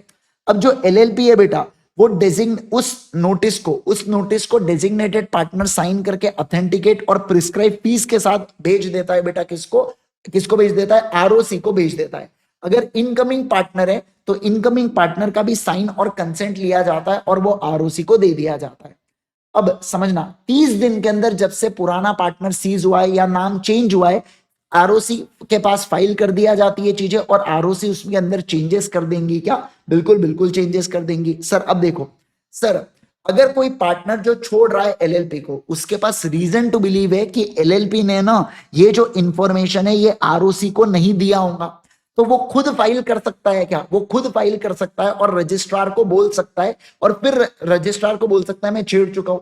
अब रजिस्ट्रार फिर एलएलपी से पूछेगा भाई तुम्हारा पार्टनर छोड़ के गया क्या? और एलएलपी इतनी ढीली कि 15 दिन में रिप्लाई नहीं किया, तो रजिस्ट्रार बोलेगा ठीक है मैं अज्यूम कर लेता हूं कि छोड़ दिया करके। फिर से रिपीट करो, जैसे मैं अल्टीमेट सीए को छोड़ा, मुझे रीजन मुझे पता है कि अल्टीमेट सीए इन्फॉर्म नहीं करेगा रजिस्ट्रार को, तो मैं खुद इन्फॉर्म कर दूंगा रजिस्ट्रार को। रजिस्ट्रार पूछेगा अल्टीमेट सीए से, क्या पूछेगा अल्टीमेट सीए से, भाई इंद्रेश छोड़ के गया क्या? अल्टीमेट ने कुछ रिप्लाई नहीं दिया बेटा 15 दिन तक, तो रजिस्ट्रार बोलेगा ठीक है समझ गया छोड़ दिया करके उसने, समझे क्या? ऐसा यहाँ पे बोला गया है। ओके अगला, sir partner as a agent, मुझे बताइए कि एक पार्टनर दूसरे पार्टनर का एजेंट होता है क्या? नहीं, केवल और केवल एलएलपी का एजेंट होता है। ये अपन ने म्यूचुअल एजेंसी वाले पॉइंट के अंदर भी पढ़ा था। अगला, लाइबिलिटी ऑफ एलएलपी, मुझे बताइए एलएलपी की क्या क्या लाइबिलिटी है? क्या एलएलपी बाउंड है क्या दूसरे एक्ट ऑफ पार्टनर्स के द्वारा? सर देखो एलएलपी बाउंड नहीं है दूसरे एक्ट ऑफ पार्टनर्स के द्वारा। कब? अगर ये पार्टनर के पास अथॉरिटी नहीं है एलएलपी की काम करने की, एंड जो पर्सन डील कर रहा है ना उसको पता है कि इसके पास अथॉरिटी नहीं है, या वो यही नहीं मानता कि ये पर्सन एलएलपी का पार्टनर है। जैसे फॉर एग्जांपल क्या बोला समझो, मान लो मेरे पास परचेस करने की अथॉरिटी नहीं है अल्टीमेट सीए में, है ना? तो सुनो, और अगर मैं परचेस कर रहा हूं तो एलएलपी बाउंड कब नहीं होंगी? जब मैं परचेस करूं और सामने वाले जिससे परचेस कर रहा हूं उसको पता है कि मेरे पास पावर नहीं है, या दूसरा उसको यही नहीं पता कि मैं अल्टीमेट सीए में पार्टनर हूं, तो इस सिचुएशन में LLP will not be responsible, मैं इंडिविजुअल कैपेसिटी में रिस्पॉन्सिबल रहूंगा। अगला, सर एलएलपी लायबल कब होती है? अगर मान लो partner is liable as a result of wrongful action, मतलब partner ordinary course of business में कुछ गलत करता है तो उस केस में एलएलपी विल बी रिस्पॉन्सिबल। फिर बोला गया है कि समझना, अगर ऑब्लिगेशन ऑफ एलएलपी हो तो सिंपल वो ऑब्लिगेशन ऑफ एलएलपी रहने वाली है, और उसकी लाइबिलिटीज आप एलएलपी के प्रॉपर्टीज से चुकता करोगे। मतलब पर्सनल की पार्टनर की पर्सनल प्रॉपर्टी को टच करोगे क्या? नहीं सर, वो प्रीति है, आप उसको टच नहीं करोगे। लाइबिलिटी ऑफ पार्टनर, सर मुझे बताइए पार्टनर की पर्सनल लाइबिलिटी होती है क्या जस्ट बिकॉज वो पार्टनर है एलएलपी का? नहीं सर, लेकिन अगर वो कुछ रॉन्गफुल एक्ट करता है तब उसकी पर्सनल लाइबिलिटी आती है, यानी कि जैसे फ्रॉड वगैरह करता है तब उसकी पर्सनल लाइबिलिटी आती है। पर कोई दूसरा पार्टनर एलएलपी में फ्रॉड करता है तो मेरी पर्सनल लाइबिलिटी आएंगी क्या? नहीं सर, मेरी पर्सनल लाइबिलिटी नहीं आएंगी, इस बात का समझ लो। ठीक है अगला, पार्टनर बाय होल्डिंग आउट के बारे में बात करूंगा। देखो सर, अगर ऐसा होता है, जैसे फॉर एग्जांपल अगर मैं बात करूं आपके साथ, सुनो सुनो सुनो, जैसे निश्चय के बारे में बात करूंगा। ये जो निश्चय है बेटा, ये क्या था? ये मान लो मेरे ऑफिस में ना काम करता है निश्चय, आर्टिकल है मेरे ऑफिस में। मैं निश्चय के साथ बैंक मैनेजर के पास जाता हूं, मुझे लोन चाहिए था, मुझे मेरे एलएलपी को लोन नहीं मिल रहा है। तो निश्चय, अब बैंक मैनेजर निश्चय को देखता है और कहता है कि अरे आप तो वही हो ना बहुत बड़े इंडस्ट्रियलिस्ट के बेटे, तो एक काम करता हूं मैं, आप पार्टनर हो क्या एलएलपी के अंदर? मैं कहता हूं हाँ हाँ ये पार्टनर है मेरे एलएलपी में, और निश्चय कुछ बोलता नहीं है, जबकि निश्चय तो पार्टनर नहीं है एलएलपी में। तो निश्चय के एक्ट से या किसी दूसरे पर्सन के रिप्रेजेंट करते हैं निश्चय को एज अ पार्टनर, जबकि निश्चय पार्टनर नहीं है निश्चय एज अ पार्टनर। तो इस सिचुएशन के अंदर अगर इस गलत रिप्रेजेंटेशन के ऊपर सामने वाला व्यक्ति फर्म को कुछ क्रेडिट एक्सटेंड कर देता है, तो देखो इस केस के अंदर एलएलपी उस क्रेडिट के लिए लायबल रहेंगी। पर अगर एलएलपी ने पेमेंट नहीं किया तो निश्चय को वो पेमेंट करना पड़ेगा क्या? हाँ सर, निश्चय को वो पेमेंट करना पड़ेगा। मतलब देखो एलएलपी को क्रेडिट मिला तो LLP will be liable for repayment, पर अगर एलएलपी ने मान लो पे नहीं किया तो वो जो क्रेडिटर है वो निश्चय से पैसा ले पाएगा क्या? बिल्कुल बिल्कुल ले पाएगा, इस बात का ध्यान रखना। समझे क्या बात को? Yes sir. सर मुझे एक बात बताओ, अगर किसी पार्टनर की मृत्यु हो गई और उसके बाद भी एलएलपी सेम नेम में कंटिन्यू हो रही है बेटा, मान लो एबीसी एलएलपी और ए की मृत्यु हो गई, तो जिस दिन वो मरा है ए, उसके बाद के जितने भी फॉर्म या एलएलपी के एक्ट्स है उसके लिए ए की property will not be responsible. समझे क्या? Yes sir. अगला, section number 30, unlimited liability in case of fraud के बारे में बात करेंगे। ठीक है, देखो सर अगर क्या होता है, अगर फ्रॉड होता है बेटा, ठीक है ना, और समझना that is act carried out by LLP या उसके पार्टनर के द्वारा, जहां पे इनका इंटेंशन था कि अपन क्रेडिटर को चोट्टा बनाएंगे, अपन क्रेडिटर को लूटेंगे, क्रेडिटर के साथ कुछ गलत करेंगे। मतलब इनका इंटेंशन था कि हम लोग क्रेडिटर के साथ डिफ्रॉड करेंगे। डिफ्रॉड का मतलब क्या होता है? कुछ गलत करेंगे। तो इस सिचुएशन के अंदर एलएलपी और पार्टनर्स की अनलिमिटेड लाइबिलिटी आती है। क्या आती है बोलो? एलएलपी और पार्टनर्स की अनलिमिटेड लाइबिलिटी आती है। क्या आती है बोलो?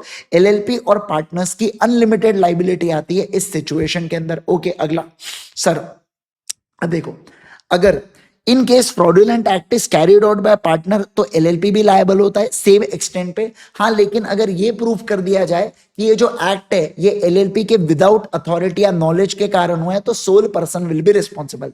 इसका मतलब क्या हुआ समझो, अगर मैं पार्टनर हूं और मैं ऑर्डिनरी कोर्स ऑफ बिजनेस में फ्रॉड करता हूं तो एलएलपी विल बी लायबल। पर अगर मैं ऑर्डिनरी कोर्स ऑफ बिजनेस के बाहर जाके फ्रॉड करता हूं तो LLP will not B liable, मेरी पर्सनल लाइबिलिटी होंगी। समझे क्या? हर एक पर्सन जो पार्टी है इस फ्रॉडुलेंट एक्ट में उसको 5 साल तक की जेल या फाइन हो सकती है 50,000 से 5 लाख तक। इसके अलावा एलएलपी पार्टनर्स या डेजिग्नेटेड पार्टनर और एम्प्लॉय जिन्होंने भी फ्रॉड मैनर में कंडक्ट किया है उनको एग्रीव पार्टी को कंपनसेशन यानी कि नुकसान भरपाई भी देना पड़ेगा। क्या? हाँ सर, देना पड़ेगा। एक बात ध्यान रखना, एलएलपी लायबल कब नहीं होगा? जब कोई एम्प्लॉय पार्टनर या डेजिग्नेटेड पार्टनर विदाउट अथॉरिटी काम करके फ्रॉड करता है। मतलब मेरे पास अथॉरिटी नहीं थी फिर भी मैंने फ्रॉड किया तो अल्टीमेट सीए और उसके बाकी पार्टनर्स लायबल नहीं रहेंगे, केवल और केवल मेरी पर्सनल लाइबिलिटी यहां पे होने वाली है। क्या? हाँ सर, केवल और केवल मेरी पर्सनल लाइबिलिटी यहां पे रहने वाली है। ठीक है, चलिए सर अगला विसल ब्लोइंग सेक्शन नंबर 31। देखो ये क्या कहता है सर, कोर्ट या ट्राइब्यूनल, क्या कह रहा हूं मैं, बोलो, कोर्ट या ट्राइब्यूनल रिड्यूस या वेव, रिड्यूस मतलब कम करना, वेव मतलब खत्म कर देना, पेनल्टी को कम या वेव कर सकता है किसी भी पार्टनर एम्प्लॉय, कोई भी पार्टनर या एम्प्लॉय के, अगर वो पार्टनर या एम्प्लॉय को ऐसी यूजफुल इंफॉर्मेशन देता है जिससे मैं किसी दूसरे पार्टी को कन्विक्ट प्रूफ कर सकूं। क्या प्रूफ कर सकूं? बोलो, कन्विक्ट। कन्विक्ट का मतलब क्या होता है? प्रूव्ड गिल्टी, मतलब मैं दूसरे पार्टी को गिल्टी करार कर सकूं। अगर मैं ऐसा कर सकूं तो इस सिचुएशन के अंदर कोर्ट, जैसे फॉर एग्जांपल मैंने कोर्ट को कोई इंफॉर्मेशन दिया जिसके कारण एमवी सर को उन्होंने गिल्टी करार कर दिया तो मेरे पेनल्टी को रिड्यूस या खत्म कर सकते हैं। और ध्यान रखना, वो बोल सकते हैं कि ऐसे पर्सन को आप हटाना मत, डिमोट मत करना, सस्पेंड मत करना, हैरास मत करना और डिस्क्रिमिनेशन मत करना ऐसे पर्सन के अगेंस्ट, ऐसा यहाँ पे बोला जा सकता है। ठीक है, अगला अब बड़े इजी इजी चीज है। देखो sir, maintenance of books of accounts, LLP जो है ये कैश या अक्रूअल बेसिस पर बुक्स ऑफ अकाउंट्स को बना सकती है। डबल एंट्री सिस्टम पर बुक्स ऑफ अकाउंट्स को बनाना पड़ेगा जो रजिस्टर्ड ऑफिस में ये लोग रखेंगे। हर एक एलएलपी को फाइनेंशियल ईयर के एंड से 6 महीने के अंदर सास बनाना है, मतलब statement of account and solvency बनाना पड़ता है और इस स्टेटमेंट को रजिस्ट्रार के साथ आपको फाइल कर देना है। इसके अलावा आप अकाउंट्स को ऑडिट भी करते हो और अगर आपने कुछ नहीं किया, इसमें कुछ गड़बड़ किया तो आपके ऊपर ये सारी पेनल्टी लग जाती है। ओके, एलएलपी को अकाउंटिंग स्टैंडर्ड्स को फॉलो करना है जो सीजी निफ्रा के कंसल्टेशन में पेश करती है। सर ये इंपॉर्टेंट, एलएलपी को फाइनेंशियल ईयर के एंड से 7 दिनों के अंदर एनुअल रिटर्न को बना के सबमिट करना पड़ता है। अगर सबमिट नहीं किया तो एलएलपी को 100 रुपए प्रति दिन के हिसाब से पेनल्टी लगती है, मैक्सिमम 1 लाख रुपए के लिए। और डेजिग्नेटेड पार्टनर को भी अपन ठोक देंगे। क्या कहा मैंने? बोलो, डेजिग्नेटेड पार्टनर को भी 100 रुपए प्रतिदिन से लेके मैक्सिमम 50,000 रुपए तक की पेनल्टी ठोक देंगे। सर रजिस्ट्रार जो है ना बेटा, समझना, रजिस्ट्रार के पास जो इनकॉर्पोरेशन डॉक्यूमेंट है, पार्टनर है, सास है, एनुअल रिटर्न है, तो कोई भी पर्सन, कोई भी थर्ड पर्सन जाके इन डॉक्यूमेंट्स को इंस्पेक्ट कर सकता है क्योंकि ये पब्लिक डॉक्यूमेंट्स माने जाते हैं। सर अगर पाया गया कि आपने कोई भी इंफॉर्मेशन इसके अंदर झूठी झूठी दी थी तो हम आपको ठोक देंगे बेटा, पेनल्टी लगा लगा के, और जेल कराएंगे एक तो 2 साल तक की और फाइन लगा देंगे 1 लाख से 5 लाख रुपए तक का। क्या क्या बोलो? फाइन लगा देंगे 1 लाख रुपए से लेके 5 लाख रुपए तक का फाइन जोड़ देंगे। क्या? हाँ सर, जोड़ देंगे। अगला, power of registrar to obtain information. अब देखो क्या रजिस्ट्रार के पास क्या पावर है इंफॉर्मेशन ऑब्टेन करने के लिए। तो रजिस्ट्रार को अगर कोई इंफॉर्मेशन चाहिए तो वो पार्टनर से, ऐसा पार्टनर जो अभी पार्टनर है या पुराना पार्टनर था, मतलब प्रेजेंट से और एक्स से, एक्स पार्टनर, एलएलपी का एक्स पार्टनर या डेजिग्नेटेड पार्टनर या एम्प्लॉय से जवाब मांग सकता है किसी भी क्वेश्चन का जो उन्हें लगता है। ठीक है ना, किसी भी डिक्लेरेशन का या कोई सप्लाई ऑफ डिटेल्स लिख के रीजनेबल टाइम में जवाब मांग सकता है। ठीक है, ओके। अब मान लो सामने वाले ने इंफॉर्मेशन का जवाब नहीं दिया तो मैं उसको समन भिजवाऊंगा कि तू मेरे सामने हाजिर हो, मैंने तेरे से पूछा, तूने जवाब नहीं दिया ना, चल मेरे सामने हाजिर हो करके, किसी भी इंस्पेक्टर या पब्लिक ऑफिसर के सामने। और वो इसको भी बेटा कंप्लाई नहीं करता है तो उसको 2,000 रुपए से लेके 25,000 रुपए तक का फटका दे दो। क्या बोला? क्या बोलो? 2,000 रुपए से लेके 25,000 तक का क्या दे दो? फटका दे दो। ठीक है, ओके। अब again very important section, section number 39, compounding of offences. देखो, कंपाउंडिंग ऑफ ऑफेंसेस का मतलब क्या होता है? एलएलपी के किसी सेक्शन में आपके खिलाफ बेटा कंप्लेंट आई है और आपके खिलाफ कार्रवाई हो रही है। क्या हो रही है? बोलो, कार्रवाई हो रही है। अब देखो सीधी सी बात है, अब जब भी कोई मेरे खिलाफ केस होता है तो केस की तारीख होना, बार बार कोर्ट में जाना, बहुत ज्यादा मेंटल हरासमेंट होता है बेटा। ठीक है ना। तो मैं क्या कहता हूं, मैं चाहता हूं कि मुझे इस मेंटल हैरासमेंट से छुट्टी दे दो। देखो आप जो भी, अगर मान लो मैं प्रूव हो जाता हूं गिल्टी, तो आप मिनिमम से मैक्सिमम फाइन के बीच में मुझसे पेनल्टी लोगे ना। तो एक काम करो, आप आज ही अपना पैसा पकड़ लो। मैं अज्यूम कर लेता हूं मैं गिल्टी हूं, आप आज ही अपना पैसा पकड़ो और मेरे को टेंशन फ्री कर दो। ये बार बार कोटा के चक्कर मुझे नहीं काटना है, समझे क्या बात को। ये बार बार कोर्ट वोट नहीं आना है, तारीख पे तारीख, कभी जज आ रहा है, कभी जज नहीं आ रहा है, कभी जज को भूख लग गई, कभी जज बीमार हो गया। ये सब चीजें मुझे बकवासगिरी नहीं चाहिए। आप अपना केस संभालते बैठो, मेरे को मुक्त करो इससे। इसे बोला जाता है कंपाउंडिंग ऑफ ऑफेंसेस। तो आप क्या कर सकते हो, रीजनल डायरेक्टर को अप्लाई कर सकते हो, या किसी भी ऑफिसर जो रीजनल डायरेक्टर के समान में है, कि भैया मेरा केस ओपन हुआ है इस सेक्शन में जिसमें सिर्फ फाइन लगती है। देखो समझना, जेल केस में आप मांडवली नहीं कर सकते। जब आपको पैसे की पेनल्टी लग रही है ना फाइन की, तब आप मांडवली कर सकते हो। तो आप बोलोगे मैं अमाउंट दे देता हूं मिनिमम और मैक्सिमम फाइन का, तुम एक अमाउंट बता दो, रेंज में तुमको पे कर देता हूं। अब आप ध्यान रखना, ठीक है। अब अगर सब्सीक्वेंट ऑफेंसेस, मान लो सेम ऑफेंस या कोई भी ऐसा ऑफेंस अपने 3 साल में कर लिया, आपने आज मांडवली किए बेटा, और मांडवली के 3 साल के अंदर फिर से ऑफेंस कर लिया, तो एक बात ध्यान रखना, आप इसको कंपाउंड नहीं कर पाएंगे। सर 3 साल के बाद किया फिर आप कंपाउंड कर सकते हो क्या? Yes sir. अब मान लो जब भी आप कंपाउंड करोगे तो आप एक बार आरओसी को बता देना कि भैया मेरा आरडी के साथ मांडवली हो गया है करके। अब आप ध्यान रखना, जब भी आपका कंपाउंडिंग हो जाता है तो अगर कोई प्रोसिक्यूशन, कोई केस आपके खिलाफ नहीं हुआ है तो केस अब आगे डालेंगे नहीं। और मान लो अगर केस चल रहा है तो उसको ड्रॉप कर दिया जाता है। क्या कर दिया जाता है? बोलो, ड्रॉप कर दिया जाता है। ठीक है, यस सर। अब देखो क्या कैसे होता है सर, एप्लीकेशन ऑफ कंपाउंडिंग आप आरओसी को देते हो जो आरडी को देता है, और रीजनल डायरेक्टर फिर सारे डॉक्यूमेंट्स और फीस को लेके क्या कर देता है, यहाँ पे आपको यहाँ पे मतलब ऑर्डर पास कर देता है। मान लो, अब ध्यान देना, अगर आपको बोला था कि 10,000 रुपए जमा करो करके फाइन के, आपने जमा नहीं किए तो हम आपके ऊपर पेनल्टी लगाएंगे। क्या लगाएंगे बोलो जल्दी से, है ना, हम आपके ऊपर पेनल्टी लगाएंगे बेटा। कितना? 2x of the maximum fine. मतलब जो मैक्सिमम फाइन है, मान लो जैसे फॉर एग्जाम्पल 5,000 से लेके 25,000 तक के मैक्सिमम फाइन है। अब आपको बोला 10,000 रुपए पे कर दो और खत्म करो, पर आपने पे नहीं किया तो हम आपके ऊपर 50,000 की फाइन लगाएंगे, है ना। 2x of the maximum fine. क्या कहा मैंने? बोलो 2x of the maximum fine. समझे क्या? क्या सारे लोग इस बात को समझ गए क्या? बोलो बोलो बोलो। सर आपके इधर सर्दी नहीं है क्या? सर्दी तो है बेटा, हर जगह ठंडी है, बट वो क्या, पढ़ाना और फिर वो स्टूडियो के लाइट्स वगैरह रहते हैं तो बहुत हीट एमिशन होता है। ठीक है ना। चलिए सर, लेट्स गो नेक्स्ट। अगर मैं बात करूं आप लोगों के साथ, चलो चलो चलो सर आ जाएंगे, ध्यान दीजिए यहाँ पे मित्रों। अगर मैं कहूँ आपके साथ, अब हम लोग बढ़ेंगे सेक्शन नंबर 42 के ऊपर। किसके ऊपर चलेंगे बोलो जल्दी से, है ना, सुनिए ना। अब हम लोग बात करेंगे यहाँ पे ट्रांसफरेबल इंटरेस्ट। सर जैसे मेरा जो 25% का स्टेक है बेटा, किसके अंदर? एलएलपी के अंदर, क्या मैं इसको ट्रांसफर कर सकता हूं क्या? बिल्कुल कर सकता हूं।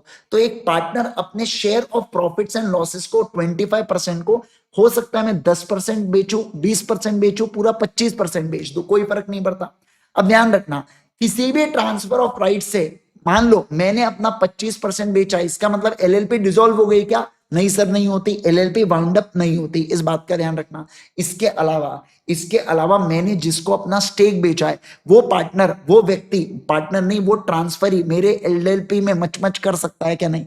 मान लो मैंने अपने इस इंटरेस्ट को, फॉर एग्जांपल मैंने इस इंटरेस्ट को मान लीजिए किसी पर्सन ए को बेचा, तो वो पर्सन ए मेरे एलएलपी में मच कर सकता है क्या? नहीं सर, नहीं कर सकता है। समझे क्या बात को? नहीं सर, नहीं कर सकता है। Got it everyone? क्या सारे लोगों को ये बात समझ में आ गई क्या? बोलो बोलो बोलो मुझे जल्दी से, क्या आपको ये बात समझ में आ गई क्या? क्विकली।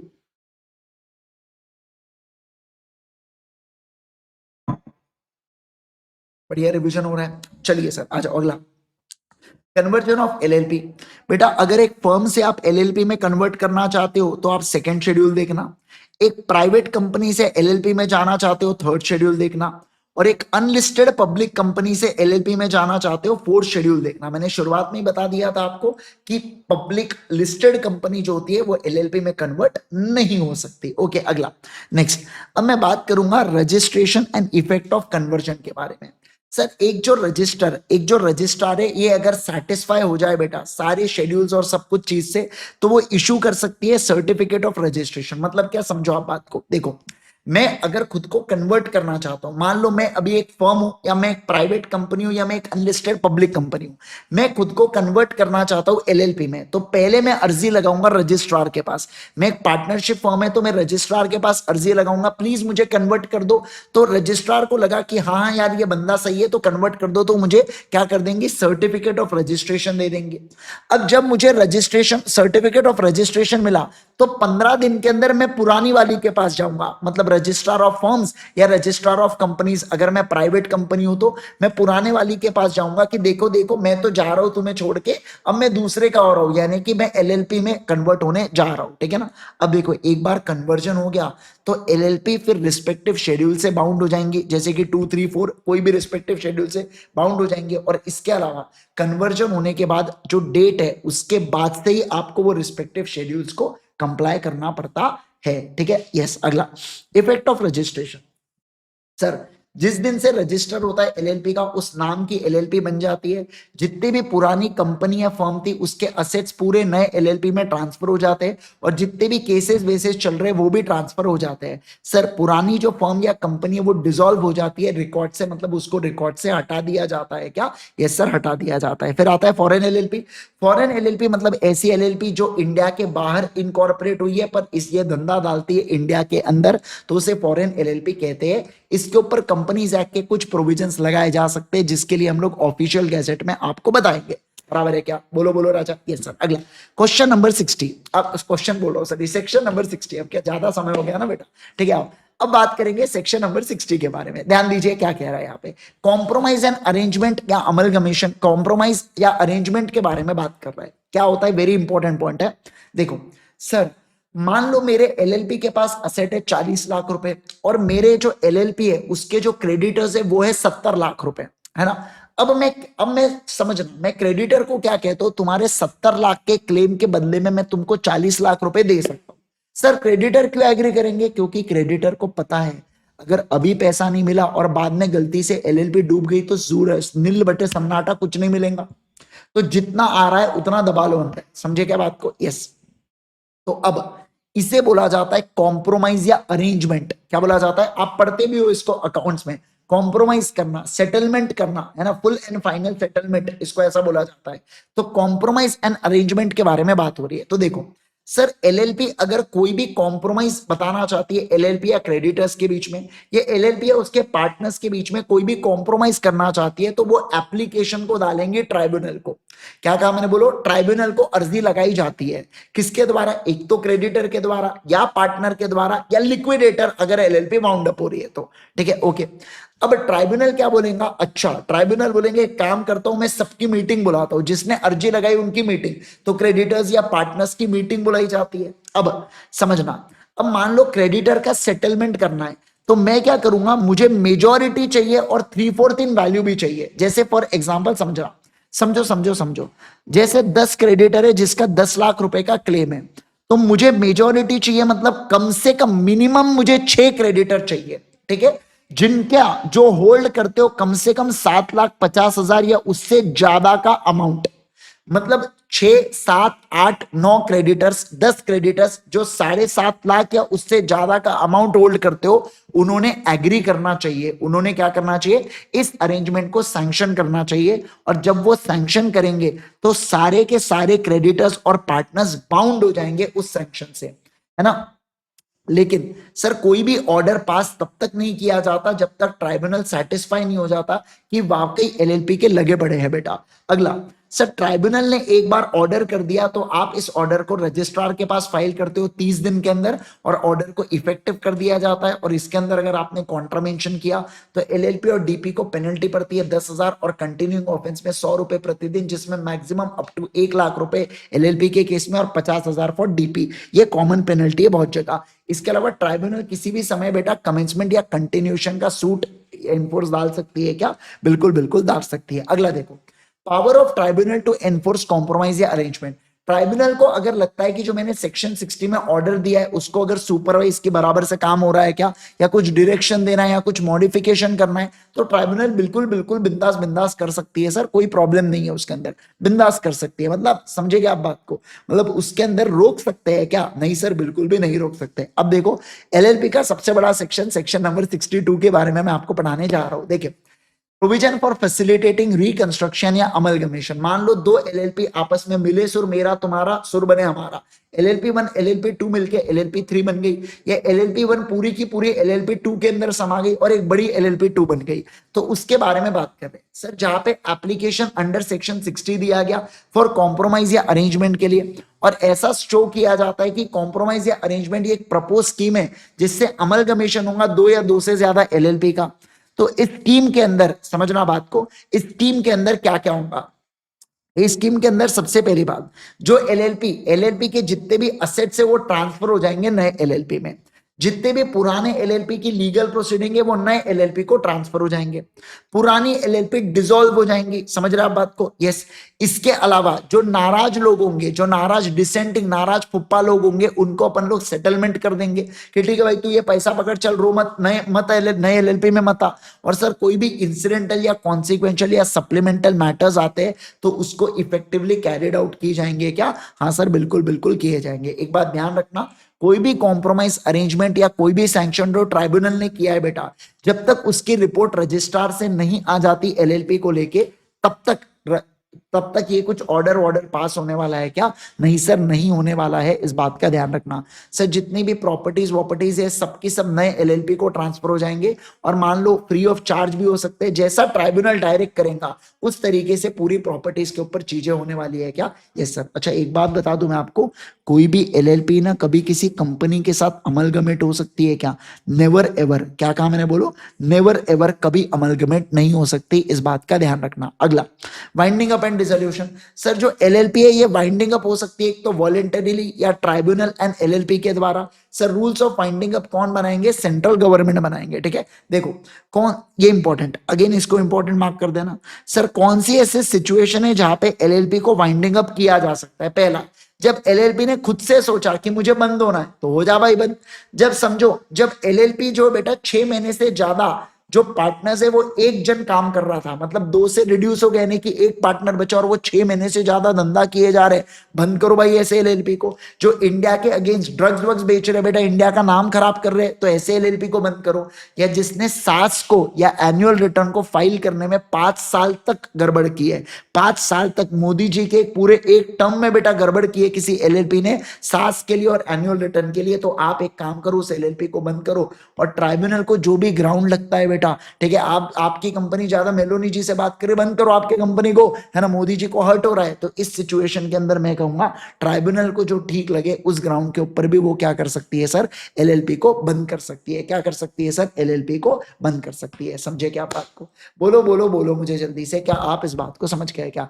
आखिरी 10 से 15 मिनट और उसके बाद अपना ये वाला बढ़िया से रिवीजन भी समाप्त हो गया। ठीक है, अब देखो, business transaction of partner with LLP. Sir एक पार्टनर पैसे को उधार पर दे सकता है क्या? हाँ सर, दे सकता है एलएलपी को, और उसके पास सेम राइट होता है, मानो जैसे बैंक ने उधार दिया हो एलएलपी को। सर अगर कोई भी कंपनीज एक्ट के प्रोविजंस लगाना है एलएलपी के ऊपर तो एक सेपरेट ऑफिशियल गैजेट में नोटिफिकेशन आता है।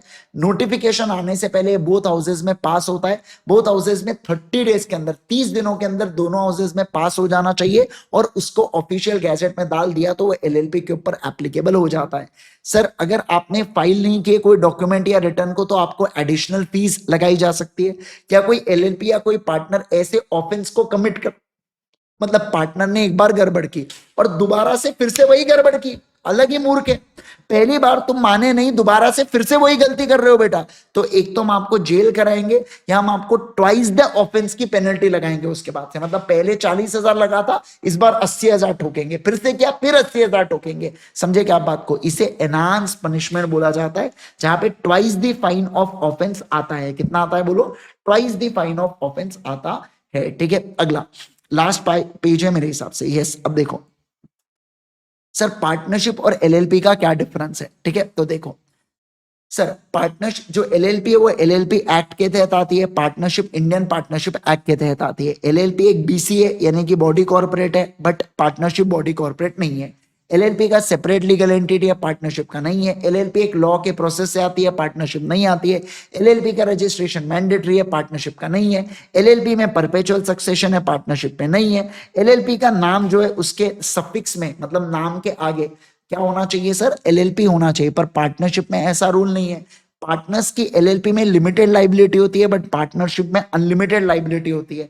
कम से कम 2 डीपी होना जरूरी है एलएलपी में, बट डीपी का कोई कॉन्सेप्ट नहीं है पार्टनरशिप के अंतर्गत। समझे क्या? बहुत ही फालतू पॉइंट है, फाउंडेशन में पढ़ते थे बेटा, याद आ रहा है कि आपको ये डिफरेंस होता था। अब देखो सर, सुनो सुनो सुनो, अगर ये क्वेश्चन आएगा तो आप तो पूरा मचा दोगे। सर एलएलपी और एलएलसी के बीच का डिफरेंस है ना, कंपनी को एक और नाम बोला जाता है, वो क्या है? एलएलसी बेटा, बराबर है ना? यस। देखो रेगुलेटिंग एक्ट एक जगह है एलएलपी एक्ट, दूसरे जगह है कंपनीज एक्ट। सर फिर एलएलपी में जो लोग होते हैं उन्हें पार्टनर्स कहते हैं, जो वहां पे पैसा इन्वेस्ट करते हैं उन्हें मेंबर्स कहते हैं। सर एलएलपी का इंटरनल गवर्नेंस जो है वो पार्टनर्स के द्वारा होता है, कंपनीज का स्टैट्यू यानी कि कंपनीज एक्ट के द्वारा होता है। एलएलपी के नाम के आगे एलएलपी शब्द होता है, कंपनी के आगे लिमिटेड या प्राइवेट लिमिटेड होता है। पार्टनर्स की लाइबिलिटी लिमिटेड होती है जितना उन्होंने कंट्रीब्यूशन को एग्री किया, बट फ्रॉड के केस में अनलिमिटेड है, बट कंपनी के केस में limited liability up to the unpaid amount. Sir businesses को मैनेज पार्टनर्स करते हैं, कंपनी के केस में board of directors. Minimum 2 DP होना चाहिए एलएलपी में, लेकिन प्राइवेट कंपनी में 2 डायरेक्टर और पब्लिक कंपनी में 3 डायरेक्टर होने चाहिए। बहुत इजी और बहुत फालतू पॉइंट्स, बट एग्जाम में है तो लिख देना।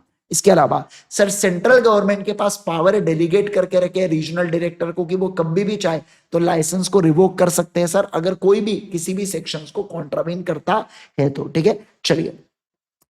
और मैं अब यहाँ पे क्या हो गया बेटा, अब यहाँ पे हो जाता है अपना क्या समाप्त, यहाँ पे सर हो जाता है अपना एकदम बढ़िया तरीके से एलएलपी का पूरा के पूरा रिवीजन भी समाप्त। Got it everyone?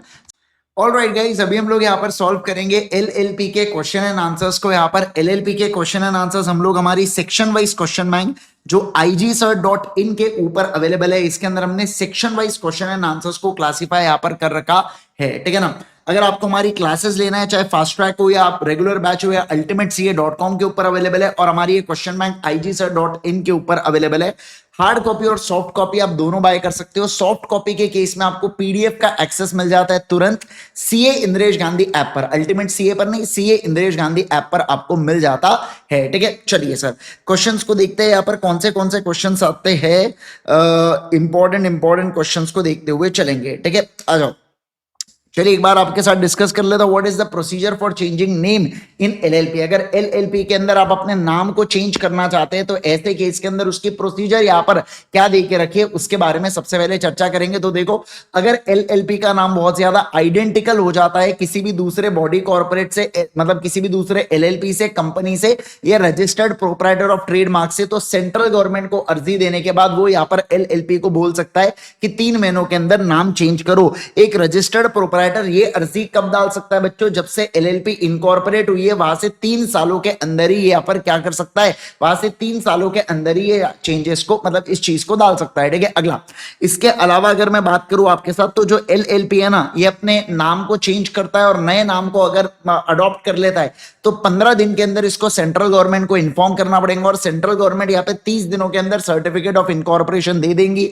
पर मान लो अगर ये डिफॉल्ट कर देता है कंप्लाई करने में, तो ऐसे केस में 3 महीना बीत जाता है और ये डिफॉल्ट कर देता है, तो सेंट्रल गवर्नमेंट खुद से नाम दे देंगे एलएलपी को और खुद से नया सर्टिफिकेट ऑफ इनकॉर्पोरेशन देके बाद में चाहे तो एलएलपी उस नाम को चेंज कर सकता है। क्या?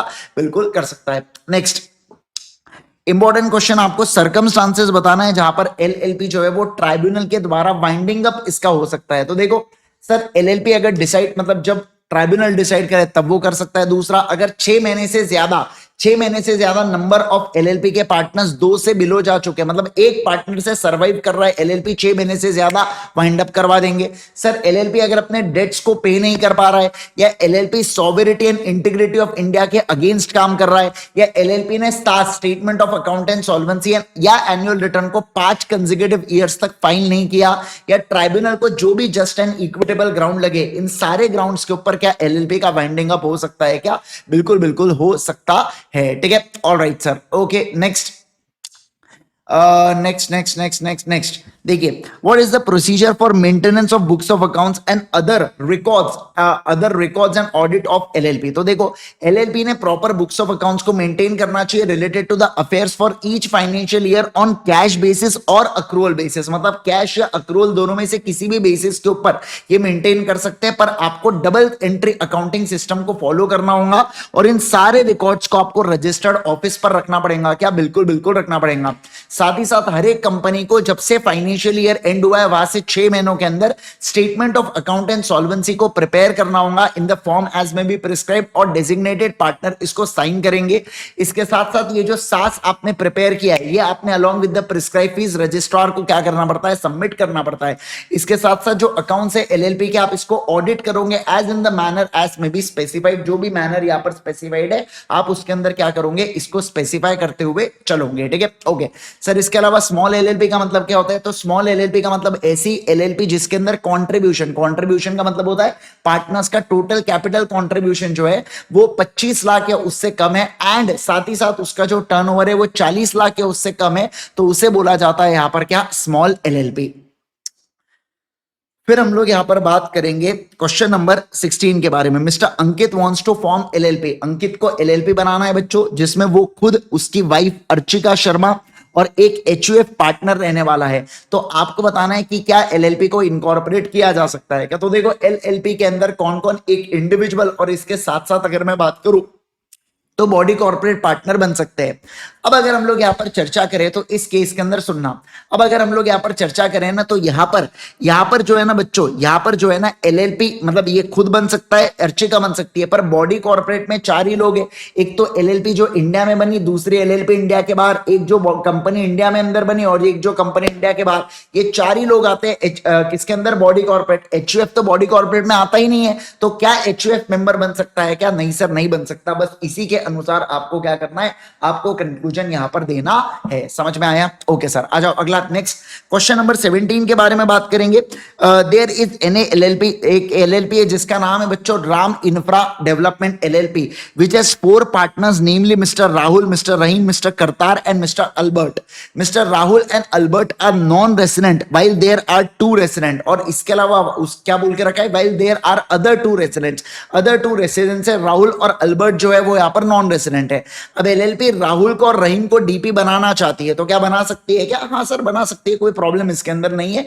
एक अगर डीपी 2 लोग होने चाहिए, 2 इंडिविजुअल होने चाहिए बेसिकली, और उसमें से एक का रेसिडेंट होना बहुत ज्यादा जरूरी है क्या? बिल्कुल। अब यहां पर एक है तो किस्सा खत्म हो जाता है। अगला, मुदित एक क्रेडिटर है बच्चों एलएलपी का, वो उसका क्लेम है यहां पर 10 लाख का अगेंस्ट द एलएलपी, पर एलएलपी के एसेट 7 लाख रुपए के ही है।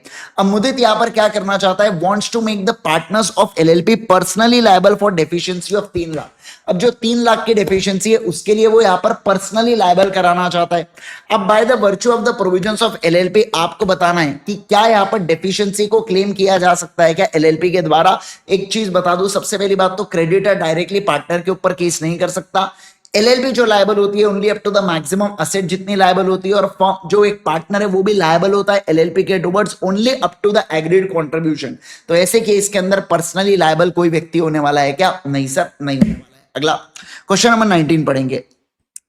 Vardhaman steel LLP was incorporated on 1/9/22 on 1/1/23 one partner of partnership firm जिसका नाम है Vardhaman steel, registered in Indian partnership act since 1/1/2000। Requested ROC की जो नेम ऑफ एलएलपी है वो बहुत ज्यादा रिसेंबल कर रहा है यहाँ पर पार्टनरशिप फर्म से, और वो बोलता है नाम को चेंज करो। देखो, नाम तभी चेंज होता है जब हमारे एलएलपी का नाम किसी दूसरे एलएलपी से, कंपनी या रजिस्टर्ड प्रोपराइटर ऑफ ट्रेडमार्क से यहाँ पर क्या करता है? मैच करता है। अब इन तीनों में पार्टनरशिप फर्म का नाम है क्या? नहीं है। तो इस केस के अंदर आपको बताना है मुझे, क्या पार्टनरशिप फर्म यहाँ पर कंपेल कर सकती है क्या एलएलपी को नाम चेंज करने के लिए? नहीं सर, नहीं कर सकती है। इस चीज का ध्यान रखना। Okay sir. अलग नेक्स्ट यहां पर Kanik, Priyansh, Abhinav and Bhavna were partners in Singh Jain and associates LLP.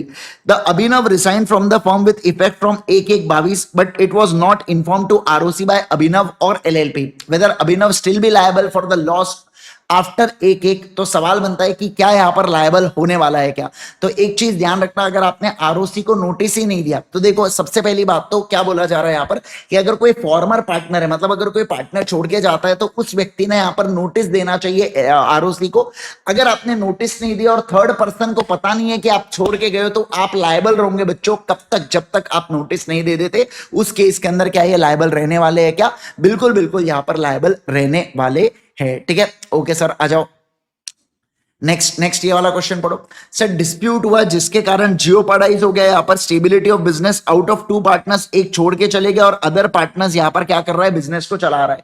अब आपको यहाँ पर प्रोविजन लिखना है कि 6 महीने तक अकेला व्यक्ति अगर उसके बाद चलाता है तो उसके लिए वो पर्सनली लायबल हो जाता है for all the losses. Okay sir, अगला। फिर सर ये विसल ब्लोअर वाली चीज बहुत बार इंस्टीट्यूट पूछती है। विसल ब्लोअर का मतलब क्या होता है? कोर्ट या ट्राइब्यूनल यहाँ पर रिड्यूस या वेव कर सकती है पेनल्टी किसी भी पार्टनर एम्प्लॉय ऑफ एलएलपी के अगेंस्ट अगर वो सैटिस्फाइड है कि एलएलपी और एम्प्लॉय ने कोई ऐसी यूजफुल इंफॉर्मेशन दिया है जिससे कोई दूसरा पार्टनर या एम्प्लॉय कन्विक्ट यानी कि प्रूव गिल्टी हुआ है। और एक चीज ध्यान रखना, वो जो पार्टनर या एम्प्लॉय है एलएलपी का, उसको आप demote, discharge, suspend, threaten, harass नहीं कर सकते just because he provided information to the tribunal which ultimately led to the conviction of any partner और employee of LLP. Okay sir, अगला। नेक्स्ट क्वेश्चन नंबर 25 देखेंगे। Strong steel LLP was incorporated on 1 April 2010 with 10 partners, 10 partners के साथ। ठीक है, okay. The LLP has very good business and made a considerable profits during the past years. Recently, due to obsolete practices, Messrs. Strong Steel LLP started making loss. इन्होंने loss करना चालू कर दिया। Also, Messrs. Strong Steel LLP did not file its annual return from 2020-21 20-21 से। अच्छा, अब three partners decided that LLP be wound up by tribunal. The remaining partners objected to it. अब आपको सेक्शन नंबर यहाँ पर 64 को लेके बताना है कि क्या यहाँ पर एलएलपी को वाइंड अप किया जा सकता है या नहीं। तो देखो एलएलपी को वाइंड अप आइदर एक तो वॉलेंट्री या ट्राइब्यूनल के रिक्वेस्ट पर किया जा सकता है। सेक्शन 64 कहता है कि ट्राइब्यूनल एलएलपी को वाइंडिंग अप कर देता है अगर सास या एनुअल रिटर्न को 5 साल कंटिन्यूअस आपने फाइल नहीं किया। अब 2020-21 से जब 24-25 में सवाल पूछा गया था, जो सितंबर 25 में अटेम्प्ट में पूछा था ये सवाल, तो इन्होंने, अब देखो अगर मान लो आपको सवाल आता है मई 26 के अंदर, आपको सवाल आता है जनवरी 27 के अंदर, तो आपको क्या करना है, जिस समय आपको सवाल पूछना है ना तब उस समय का पीरियड आपको कैलकुलेट करना है अनलेस अदरवाइज गिवन। तो मान लो जैसे फॉर एग्जांपल मेरा एक अटेम्प्ट है मई 27 के अंदर और मई 27 में मैं पेपर दे रहा हूं और वहां पर ये सवाल आ जाता है, तो मैं बोलूंगा अब 5 साल हो रहे हैं तो वाइंड अप कब कर दो। लेकिन जब ये सवाल पूछा गया था तब 24-25 फाइनेंशियल ईयर चल रहा था, उस केस में 5 साल नहीं हुए थे, तो मैं बोलूंगा यहाँ पर कि यहाँ पर बाकी पार्टनर्स का ऑब्जेक्शन करेक्ट है। सर यहाँ पर क्या वाइंडिंग अप होने वाला है क्या? नहीं सर, नहीं होने वाला है। बस एलएलपी को क्या लग जाएंगी, इतने समय की पेनल्टी यहाँ पर लग जाएंगे। ठीक है, ओके सर, आ जाओ अगला। नेक्स्ट क्वेश्चन देखो यहाँ पर क्या। NS and Associate was formed in the year 2020. It was engaged in the business of manufacturing of plastic parts of automobiles. It constituted of Mr. Naveen and Suresh as DP, who were responsible for obtaining contracts for various automobile manufacturers across country for supply of some spare parts of vehicles. In 2021, investigation was ordered by tribunal against LLP in connection with the financial fraud of 50,25,000. Mr. J, one of the account manager and employee of LLP, was accused of the complainant as one of the perpetrators of fraud. Tribunal levied the penalty of 1,25,000 to be paid by Mr. J on his conviction. Mr. J approached the tribunal and provided vital information about other black sheep involved in the fraud, thus aiding investigation process. Tribunal is considering providing some relief in the penal action taken against him, while LLP is planning to suspend Mr. J from the services. अब यार वही वाला example है जो मैंने आपको बताया था यहाँ पर कि अगर आप यहाँ पर ट्राइब्यूनल को या कोर्ट को कोई यूजफुल इंफॉर्मेशन देते होते हो बीइंग एन एम्प्लॉय या पार्टनर इन अ एलएलपी, और उस इंफॉर्मेशन से अगर सामने वाले व्यक्ति का कॉन्विक्शन प्रूव हो जाता है तो उस केस के अंदर हम लोग बोलते हैं कि वो व्यक्ति की पेनल्टी को कम किया जा सकता है या वेव ऑफ किया जा सकता है। लेकिन जो एलएलपी है वो उस पार्टनर को, वो उस पर्टिकुलर पर्सन को निकाल सकती है क्या? नहीं सर, नहीं निकाल सकती। बस वही वाला प्रोविजन आपको यहाँ पर लिख के आना है। ठीक है, ऑलराइट। तो यहाँ पर आपके एलएलपी एक्ट के पूरे क्वेश्चन एंड आंसर्स भी हो जाते हैं एकदम बढ़िया से फिनिश। ठीक है। तो इसी के साथ आपका एलएलपी का रिवीजन भी पूरा फिनिश हो जाता है। अब मैं आपको एक इंपॉर्टेंट चीज बता दूं, अगर मान लो आपको क्वेश्चन एंड आंसर्स की प्रैक्टिस करना है दोस्तों, है ना, जिसके अंदर मैंने पूरी हमारी सेक्शन वाइज क्वेश्चन बैंक के पूरे क्वेश्चंस को सॉल्व करवाए, तो आप यूट्यूब के ऊपर सर्च करो फोकस बैच, आपको बस सर्च करना है फोकस बैच 3.0, तो आपको क्या मिल जाएगा, पूरे क्वेश्चन एंड आंसर्स की प्रैक्टिस मिल जाएंगी। सारे क्वेश्चंस मैंने कराए हो पास्ट आरटीपी एमटीपी पीवाईक्यू के। इसी चैनल के ऊपर मैंने एक आरटीपी और पीवाईक्यू बैच लिया हो, जिसके अंदर आज तक के पूरे अटेम्प्ट्स की आरटीपीज है और पीवाईक्यूज है। इसके साथ साथ अगर आपको राइटिंग प्रैक्टिस करना है, आपको लिखने में दिक्कत जाती है लॉ के आंसर्स, तो सर्च करो यूट्यूब के ऊपर writing practice batch of CA inter law by Indresh Gandhi, आपको पूरी प्लेलिस्ट मिल जाएंगी। बढ़िया से राइटिंग प्रैक्टिस भी कर सकते हैं, समझ में आया। एक और चीज, ये जो क्वेश्चन बैंक है इस साइट के ऊपर अवेलेबल है, क्लासेस हमारे ultimatecA.com के ऊपर है, जहां पर रेगुलर और फास्ट ट्रैक दोनों क्लासेस यहां पर लिए जाते हैं। जितने भी मेरे नोट्स है ये आपको इस वीडियो के डिस्क्रिप्शन में यहां पर नोट्स की लिंक मिल जाएंगी, वहां पर पूरे नोट्स अवेलेबल होंगे हमारे, जिससे मैंने आपको कॉन्सेप्ट्स पढ़ाया था। सेक्शन वाइज क्वेश्चन बैंक के पीडीएफ फॉर्म में अवेलेबल नहीं है, वो साइट के ऊपर या वो हमारे ऐप के ऊपर ही आपको मिलता है पीडीएफ, ठीक है ना। तो ये सारी चीजें हो जाती है बढ़िया से फिनिश, और इसी के साथ हमारा एलएलपी का रिवीजन जो है वो भी हो जाता है खल्लास, ठीक है।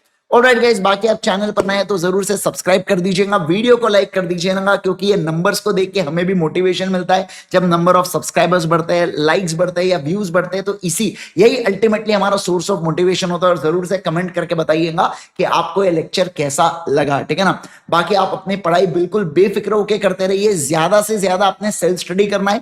एक चीज ध्यान रखना है, ये रिविजन जो लेक्चर्स है ना बच्चों, एक लिमिटेड एक्सटेंट तक आपको देखना है, ज्यादा समय आप अपनी सेल्फ स्टडी के ऊपर दीजिए। रिवीजन लेक्चर आपको सपोर्ट करना चाहिए, सिर्फ रिवीजन लेक्चर को ये आधार बना के आप पढ़ रहे हो, ऐसा आपके साथ नहीं होना चाहिए, ठीक है ना।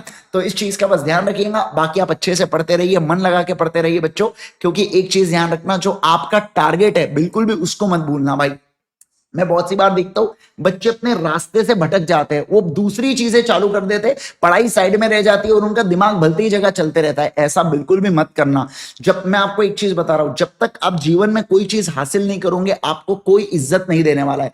आपको जो अभी फेक इज्जत थोड़ी बहुत मिलती भी होंगी ना, वो इसलिए मिलती होंगी क्योंकि आपके पेरेंट्स ने जरूर से यहाँ पर कुछ ना कुछ जीवन में एकदम खतरनाक काम किया होगा, इसलिए आपको थोड़ी बहुत इज्जत मिलती होंगी, है ना। ऐसा बोलते वक्त ही बोलते हैं कि अरे ये उनका बेटा है करके, ये उनका बेटी है करके, ऐसा। पर आपका कुछ समय बाद, अब एक चीज ध्यान रखना, पूरे सब लोगों की निगाहें आपके ऊपर है कि आप क्या खतरनाक काम करते हो, आप कितने अच्छे से पढ़ते हो, आप किस प्रकार से अपने रिजल्ट्स लाते हो, आप अपने जीवन में कितना सक्सेसफुल होते हो। मैं एक चीज बता दूं आपको, आप कब तक आप अपने पेरेंट्स के नाम से जाने जाओगे। ऑब्वियस सी बात है, एक समय तो ऐसा आएगा ना जब आपके पेरेंट्स आपके नाम से जाने जाने चाहिए कि अच्छा ये जो पिताजी है ना, ये इस व्यक्ति के पिताजी है करके, ऐसा होना चाहिए, तो जाके मजा आए। और एक चीज बता दूं, देखो अब आपने अगर ये पर्टिकुलर कोर्स को सिलेक्ट कर लिया है, तो आपकी जिम्मेदारी बनती है कि बहुत ज्यादा शिद्दत से अपना 100% दे इसी कोर्स को।